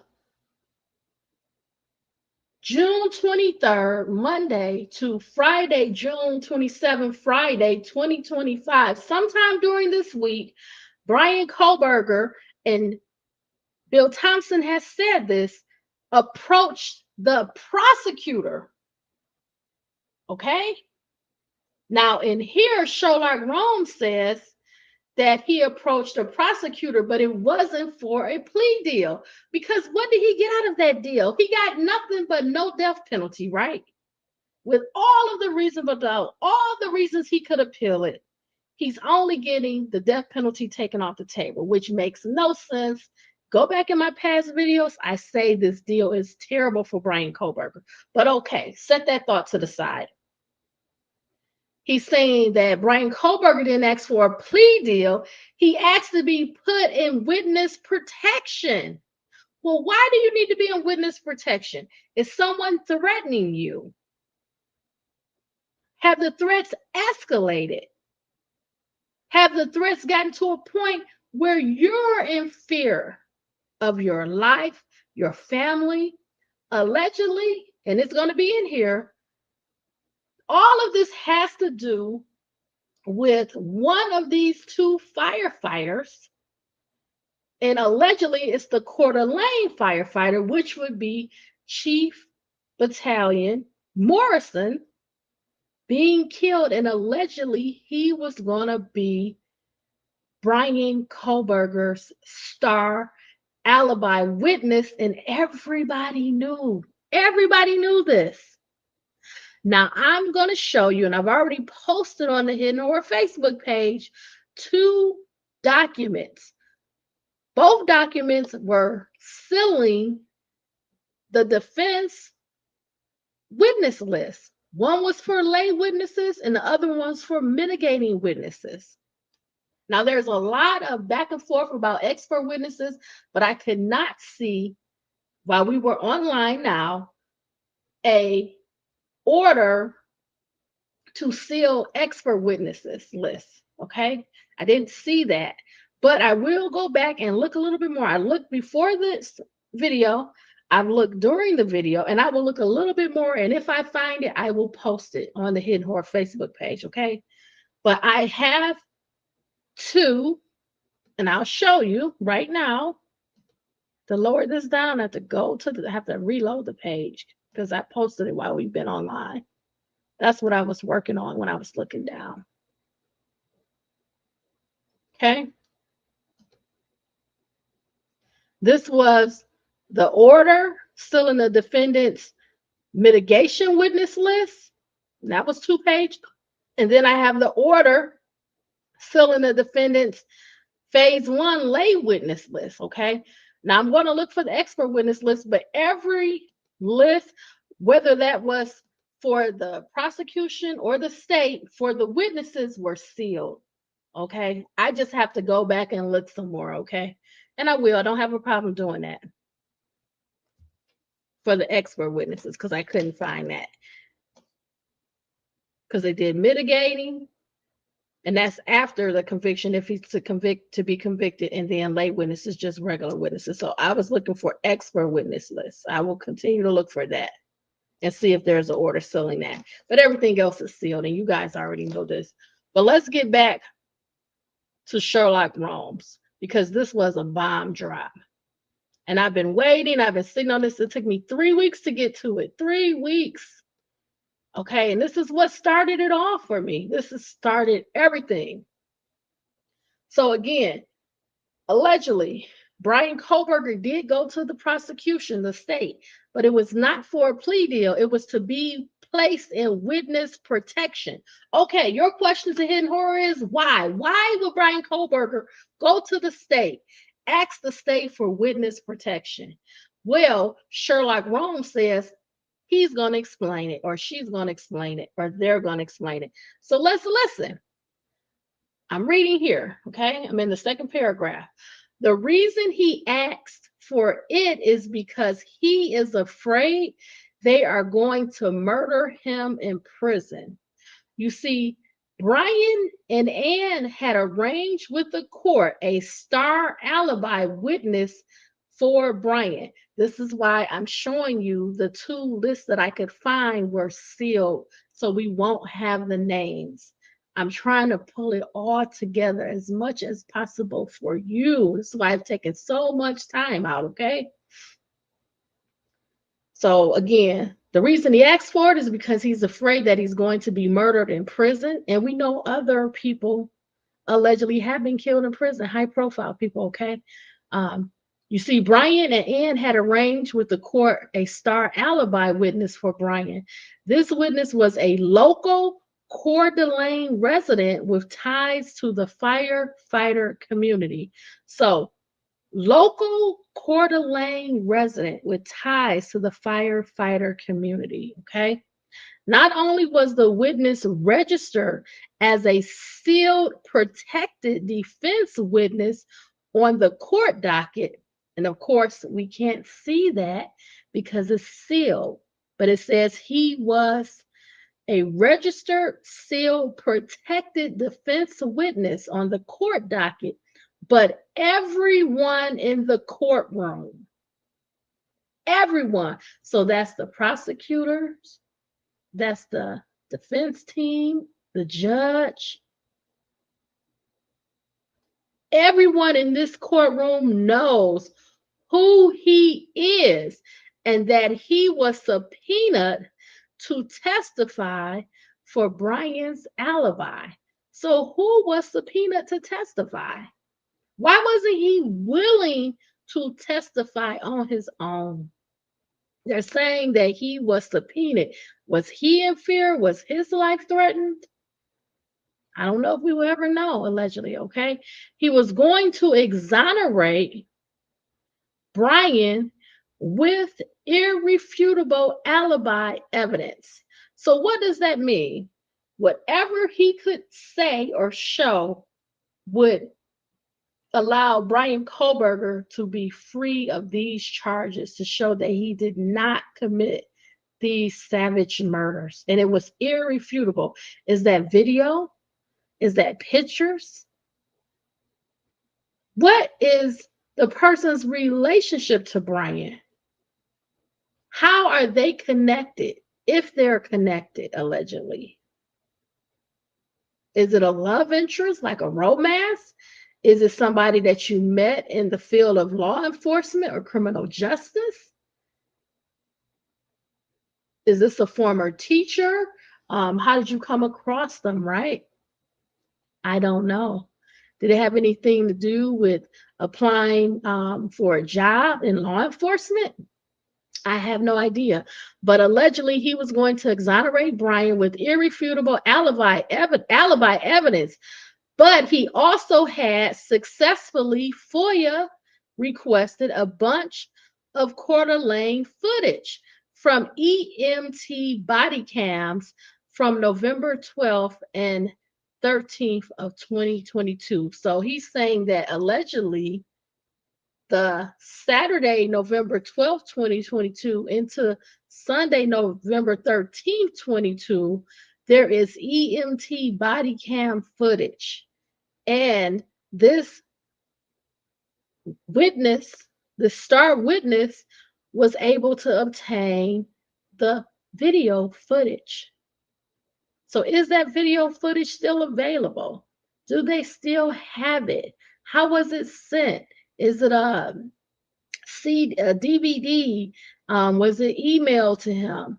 You know, how did he gain possession of the footage? I would like to know. And because he was a firefighter, would he have a connection to do this? But let's continue. By the June 18th hearing for motion of continuance, the entire court staff knew Bryan would be exonerated by this witness. But remember what Judge Stephen Hippler said, that the attorneys for both the prosecution and the defense should prepare themselves to go to trial, right? To start the trial and jury selection. Jury selection at the end of July 2025, trial August 11, 2025, all right? Let's continue. On June 18th, the defense team was running full sprint towards trial. Nothing in their way, no looking back. So again, at this time, Ann Taylor had filed the motions about the alternative perpetrators, even though Judge Stephen Hippler, he wanted more details, more information, because it's alleged that maybe someone that had walking distance, that was close enough to walk to the property, did this, right? And I told you months and months ago that I started feeling like this killer or killers did not drive to the property, that they walked up to the property. They were familiar with the home. They were familiar with the victims. They knew them. They knew the layout of the house. That's why they weren't afraid. They had time after the murders to clean up the blood and all of that. So yeah, let's continue. So let me go back and read that last sentence. On June 18th, the defense team was running full sprint towards trial, nothing in their way, no looking back. Then a few days later, this very witness was murdered in an incident at a Coeur d'Alene firehouse in a purported sniper attack. So what did I just spend 2 hours going over with you? I went over with you how these two fire departments, Kootenai and Coeur d'Alene, arrived, how these two firefighters were murdered, shot, how this appeared to be an ambush, a setup, a trap. For what? The fire was set intentionally to draw the fire department to this area in this open space, and then the sniper attacked, assaulted, murdered, killed these two firefighters and wounded a third, right? So this is saying that the very alibi star witness, just days before, really, jury selection, then possibly 6 weeks out from the trial, was murdered in this sniper attack. What I've already shown you. I've shown you the alleged sniper killer. Even though the firefighter said that it appeared to be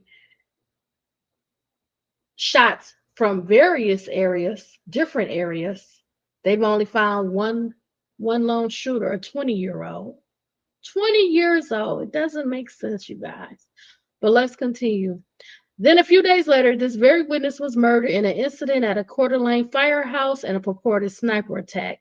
There are also sourced whistleblower reports that Bryan had received death threats to his life already by this point, and that a family member of his was also murdered in similar fashion the same week to send the message the threat was real and credible. Now, let me say this to y'all. Look at myself on the screen. You guys, I tried to do some research. When they say family member, he did not provide the name, but I did look into if there were any Kohberger type last name deaths during the end of June. I couldn't find one, but that does not mean that this did not happen. The person could have a different last name. I'm just not aware. I don't know. I don't know. I can't speak to that because I wasn't able to find a death, which means nothing. I'm not a reporter, a news reporter, or anything. Okay. Well, let's continue. And so by June 30th, so they're saying I think June 30th was one second. I had to get my calendar up because I want to get it right. June 30th was a Monday, the Monday that Judge Stephen Hippler said he was notified of the plea deal, the change. So by June 30th, Bryan immediately begged the state not for a plea deal, but to place him in witness protection. Begged the state to place him in witness protection, not a plea deal.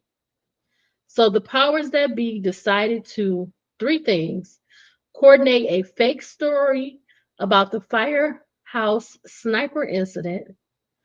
Number 2, coordinate with the media to maintain Bryan's cover story as the guilty guy for the Idaho 4 crimes. And then 3, play a fake story about a plea deal so they can get Bryan into witness protection as soon as possible. But is he going into witness protection? Will we ever know the truth behind this case, behind these murders? of these 4 victims: Madison Mogan and Kaylee Gonzalez, both 21, Ethan Chapin and his girlfriend, Zaina Canolo, both 20 years old. Well, we know the truth. They're saying that they coordinated this fake story about the sniper, and that was to kill Bryan Kohberger, star witness. This goes deep. Number 2, they wanted to coordinate with the media to maintain Bryan's story that he's guilty, and they've definitely done that. And number 3, they did a fake plea deal. What bothered me was at the end when Judge Hippler said that Bryan Kohberger could still file an appeal. I just thought that was like wild. I can play that part real quick. I have to pull the hearing, of course. It's not like I just have it up, but I can definitely get it up. Just give me 1 second. This bothered me because the plea deal was allegedly supposed to be based on Bryan Kohberger,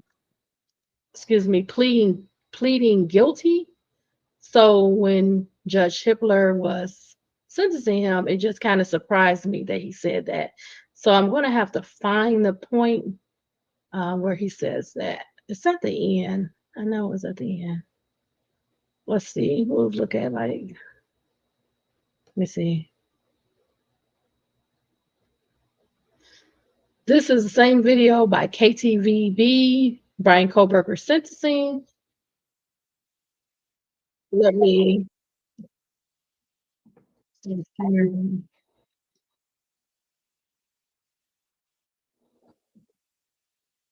sit here today, this case is ending, and we are now certain who committed these unspeakable acts of evil, but we don't know, and what we may never know is why. I share the desire expressed by others to understand the why, but upon reflection, it seems to me, and this is just my own opinion, that by continuing to focus on why, we continue to give Mr. Kohberger relevance. We give him agency and we give him power. The need to know what is inherently not understandable makes us dependent upon the defendant to provide us with a reason, and that gives him the spotlight, the attention, and the power he appears to crave. Yet even if I could force him to speak, which legally I cannot, how could anyone ever be assured that what he speaks is the truth? Do we really believe, after all of this, he's capable of speaking the truth or of giving up something of himself to help the very people whose lives he destroyed? Rather, I suspect the so-called pause. So that to me was like Bill Thompson and Judge Stephen Hippler was both encouraging people to move on, to stop trying to seek answers. You know, it doesn't matter what Bryan Kohberger say, it doesn't matter what he think. You know, we need to stop wanting to know the why, what the motive is, why he did this to all of them. The same thing. Let's continue. I hope this ends. called reason would be dished out in enticing, self-serving, and aggrandizing untruthful bits, leaving people wanting more information, more insight, and thus enhancing even further the power he seeks to hold. Even if we could get truthful insight into his why, I suspect it would not in any way quench one's thirst for actually understanding why in the first instance. Because there is no reason for these crimes that could approach anything resembling rationality. No conceivable reason could make any sense. And in the end, the more we struggle to seek explanation for the unexplainable, the more we try to extract a reason, the more power and control we give to him. In my view, the time has now come to end Mr. Kohberger's 15 minutes of fame. It's time that he be consigned to the ignominy and isolation of perpetual incarceration. I know there has been concern about him collaborating on books or movies or other media projects, and I truly hope that someone does not stoop to affording him this spotlight that he desires in the name of clicks, royalties, or profits.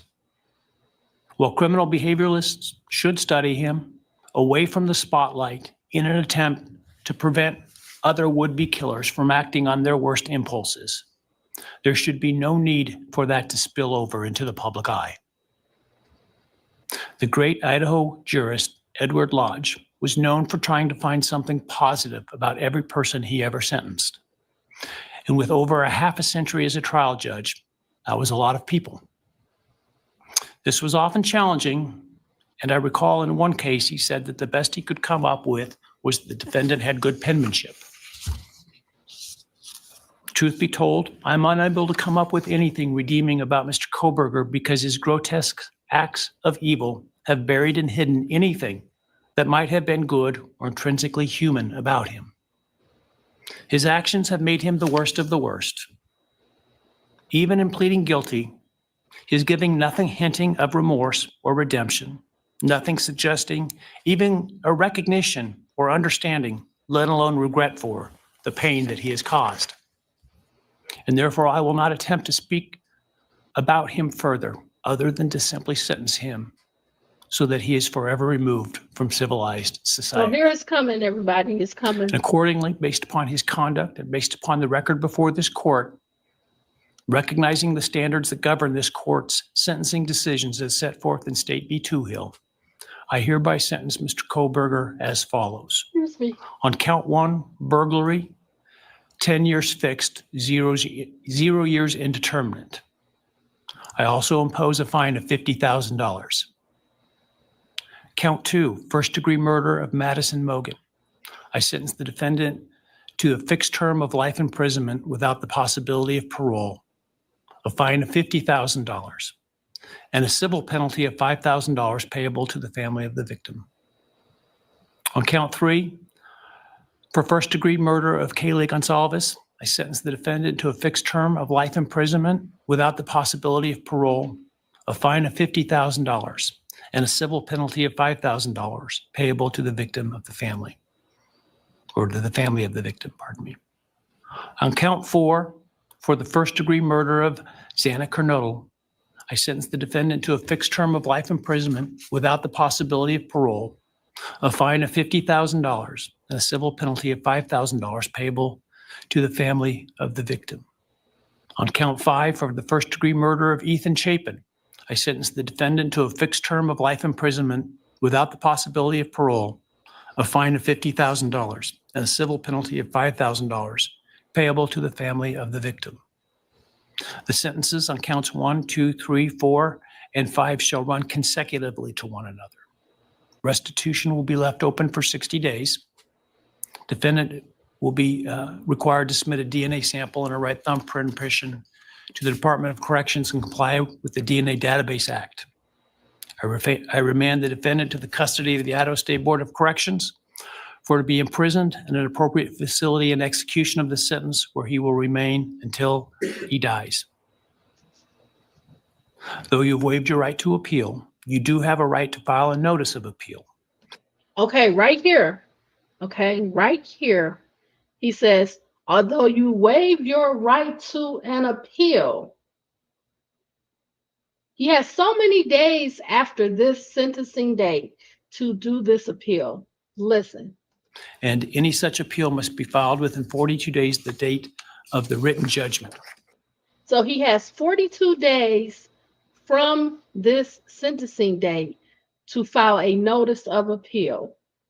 But how can that be? Wouldn't that be conflicting with the plea bargain? Will be left open for 60 days. Defendant will be required to submit a DNA sample and a right thumbprint impression to the Department of Corrections and comply with the DNA Database Act. I remand the defendant to the custody of the Idaho State Board of Corrections. Just want to hear that one more time.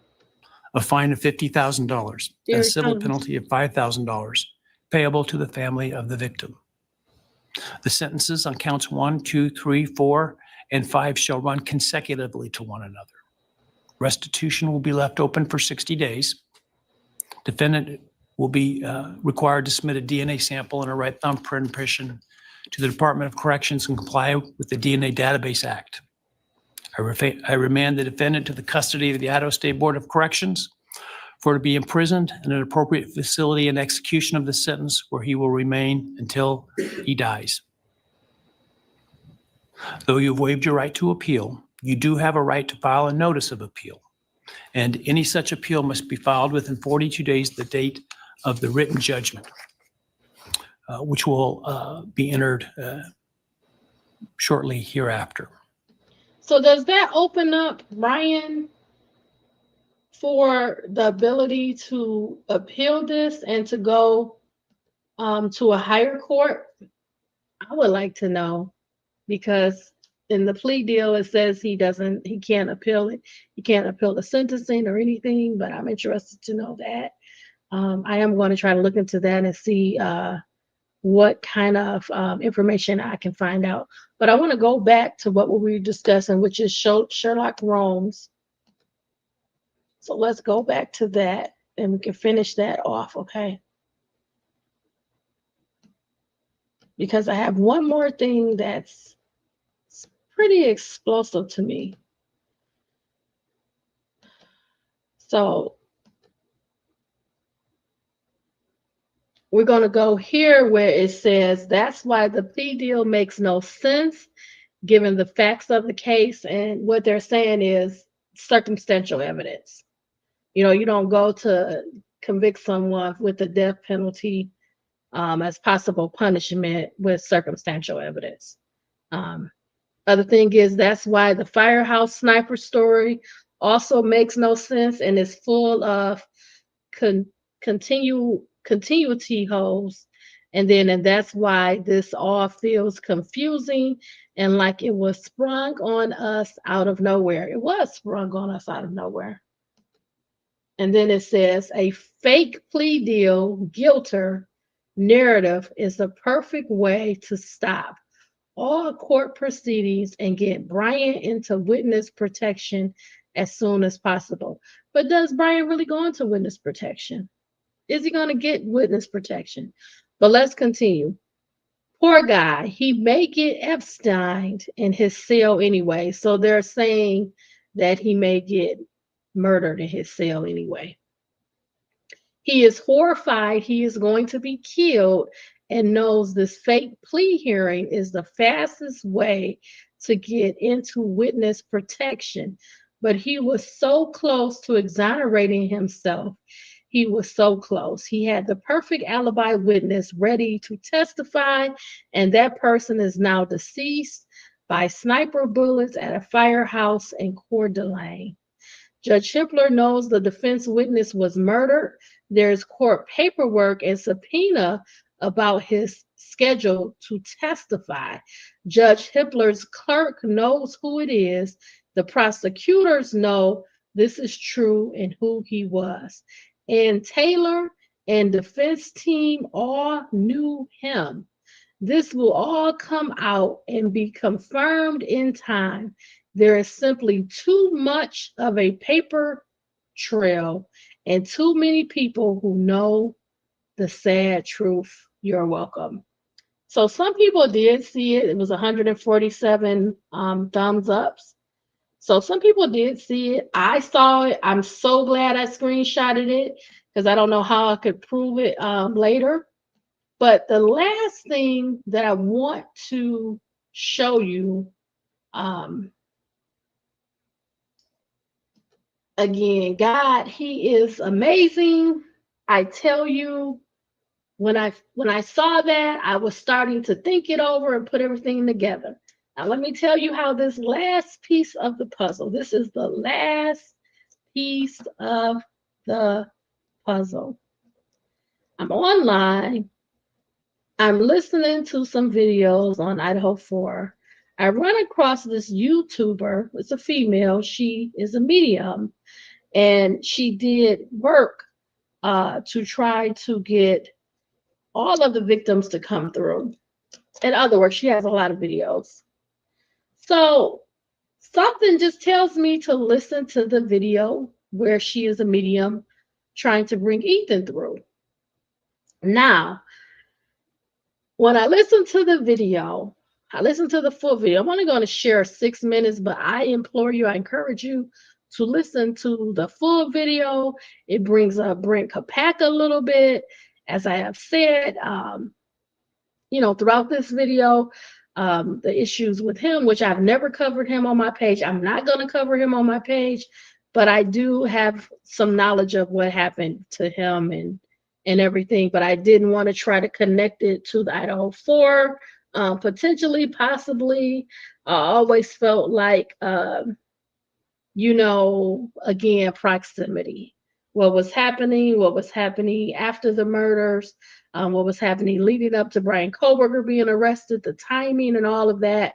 It's just something I didn't want to go over because of Bryan Kohberger being formerly in the military and the allegations about his mental health. I just thought it was too much. Some things I don't want to talk about, just like the delivery driver. When I saw the video of her, it seemed that appeared that she may have some mental health issues. And I didn't want to do the video, but I am going to go over the document. That will be my next video. But I ran across this video. I'm only going to share about 6 minutes with you. Please let me know what you think. Let me know what you think about all of this information I put together for you. I don't know the truth. I do not know what happened to the Idaho 4 victims. I don't know who killed the Idaho 4 victims. I've always felt that there were multiple people involved, multiple weapons. How things were handled, how the house was torn down. I always suspected that there was something else going on, a bigger picture, that it could be some people, some very powerful people involved, particularly because the house was given to the university wanted to tear it down. These are players allegedly involved possibly in these deaths of the Idaho 4. And I'm going to keep digging. So let's go and go over this last video.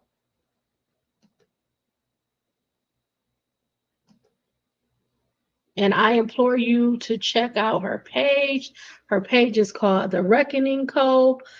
This video is 419, Idaho 4, a medium interview with Ethan Chapin, part 159.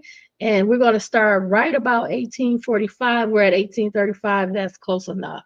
So this is her connecting with Ethan Chapin. So we'll start now.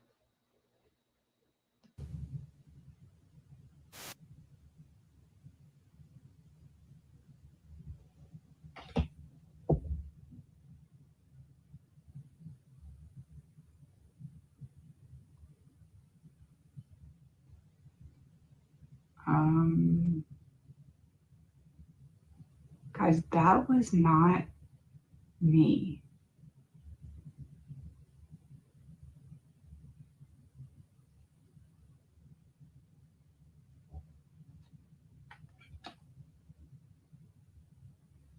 Wooded area.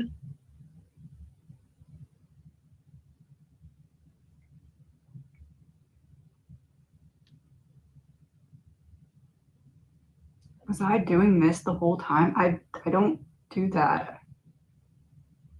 Does Ethan do that?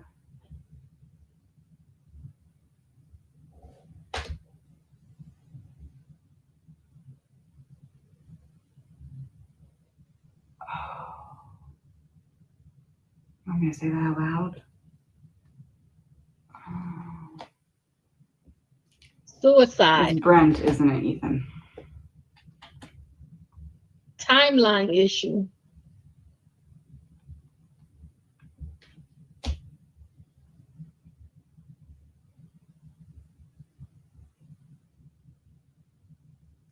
Ooh, help me understand his role. Ace of Swords. The whole story surrounding him that we're told is a lie. Mm-hmm. 10 of Cups. He didn't actually turn against people. What did he do?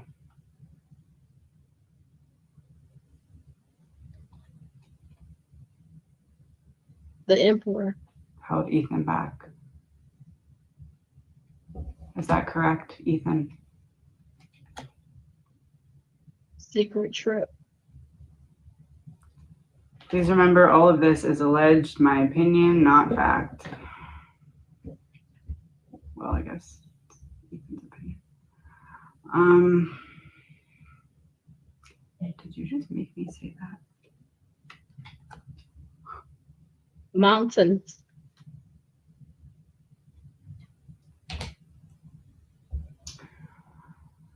Okay. What else would you like to talk about, Ethan? Okay. Judgment.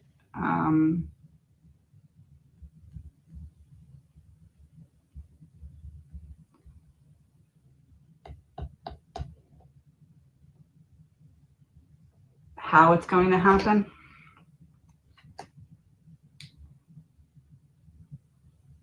The magician. Something bad is going to happen. Something's going to be exposed.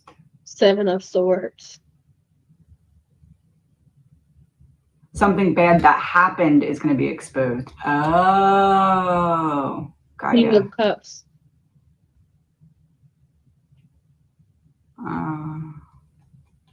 What?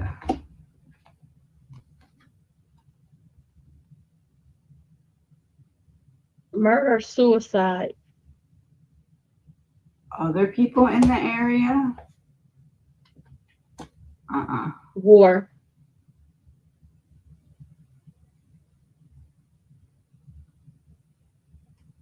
Is someone else about to get taken out? Oh. Fraud.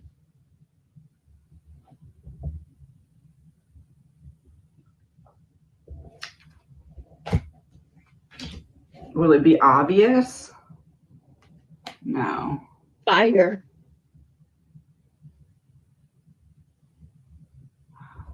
Someone who could do something or say something to defend Bryan is about to get taken out.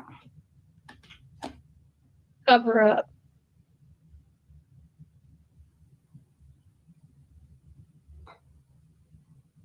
What do you want me to do with that information? Oh, just tell people. Gotcha. All right.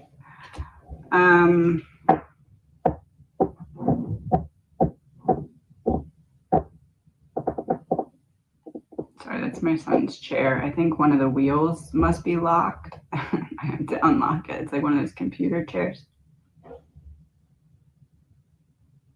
5 cards. Computer chair. 2, 3, 4, 5. Computer chair. Oh. There's a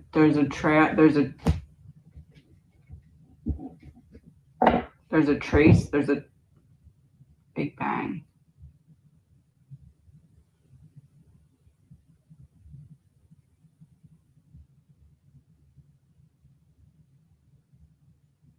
Oh. Greed.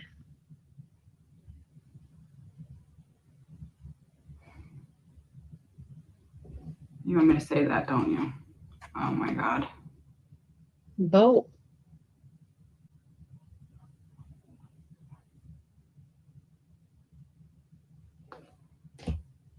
Did they trick Brent thinking that he was going into witness protection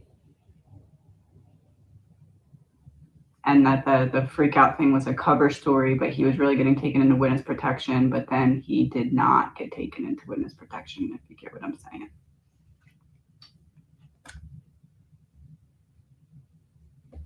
Man-made disaster. Road. You think you're running away from a disaster you created, but it's actually the end of the road. Is that what you're trying to say, Ethan? Top Cat's secret. out of the bag. Okay.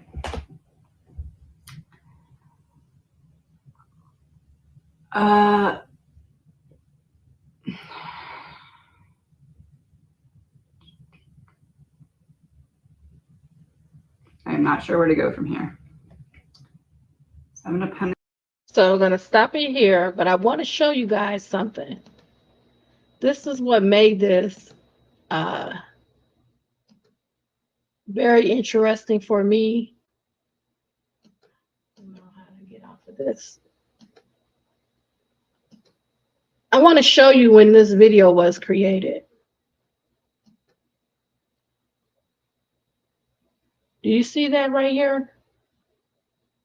This video has received 35,000 views, and this video was posted 2 years ago.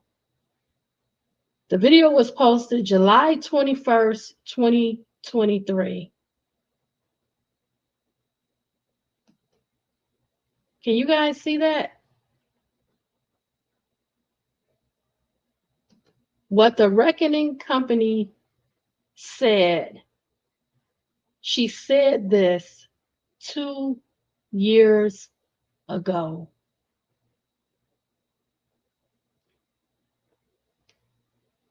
Almost exactly 2 years ago. I can't make this up.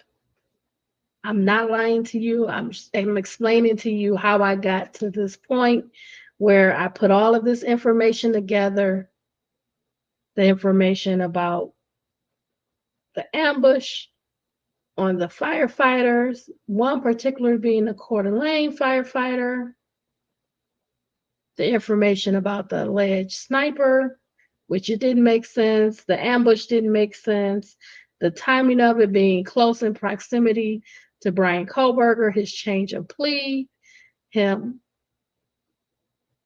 changing his plea to guilty, which didn't make sense, to running across this YouTube posting this video that was made 2 years ago, almost to the date, July 21st, 2023, where she is doing a connection medium to Ethan Chapin, and he is telling her, informing her that someone that's going to be a witness for Bryan Kohberger is murdered, and it has to do with a fire. That is the cover-up. I can't make it up.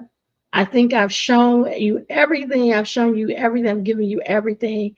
I've shown you how the witness list for the lay witnesses and the mitigation witnesses is sealed.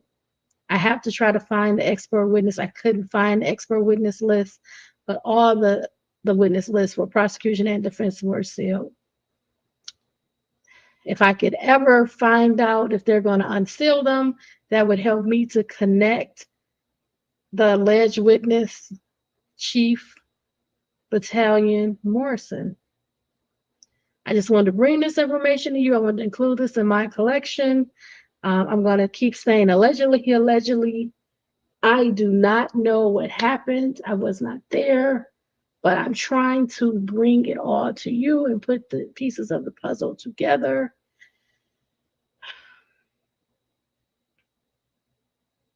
It's all in the effort to uncover the truth of what happened.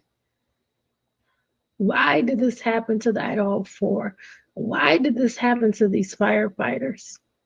All of this bloodshed. I mean, this is someone that has to be extremely powerful and have the ability to control others in a dynamic way I've never seen before, for all of this to be true. I don't know if it's true. I'm going to keep saying allegedly. I'm going to keep bringing you information.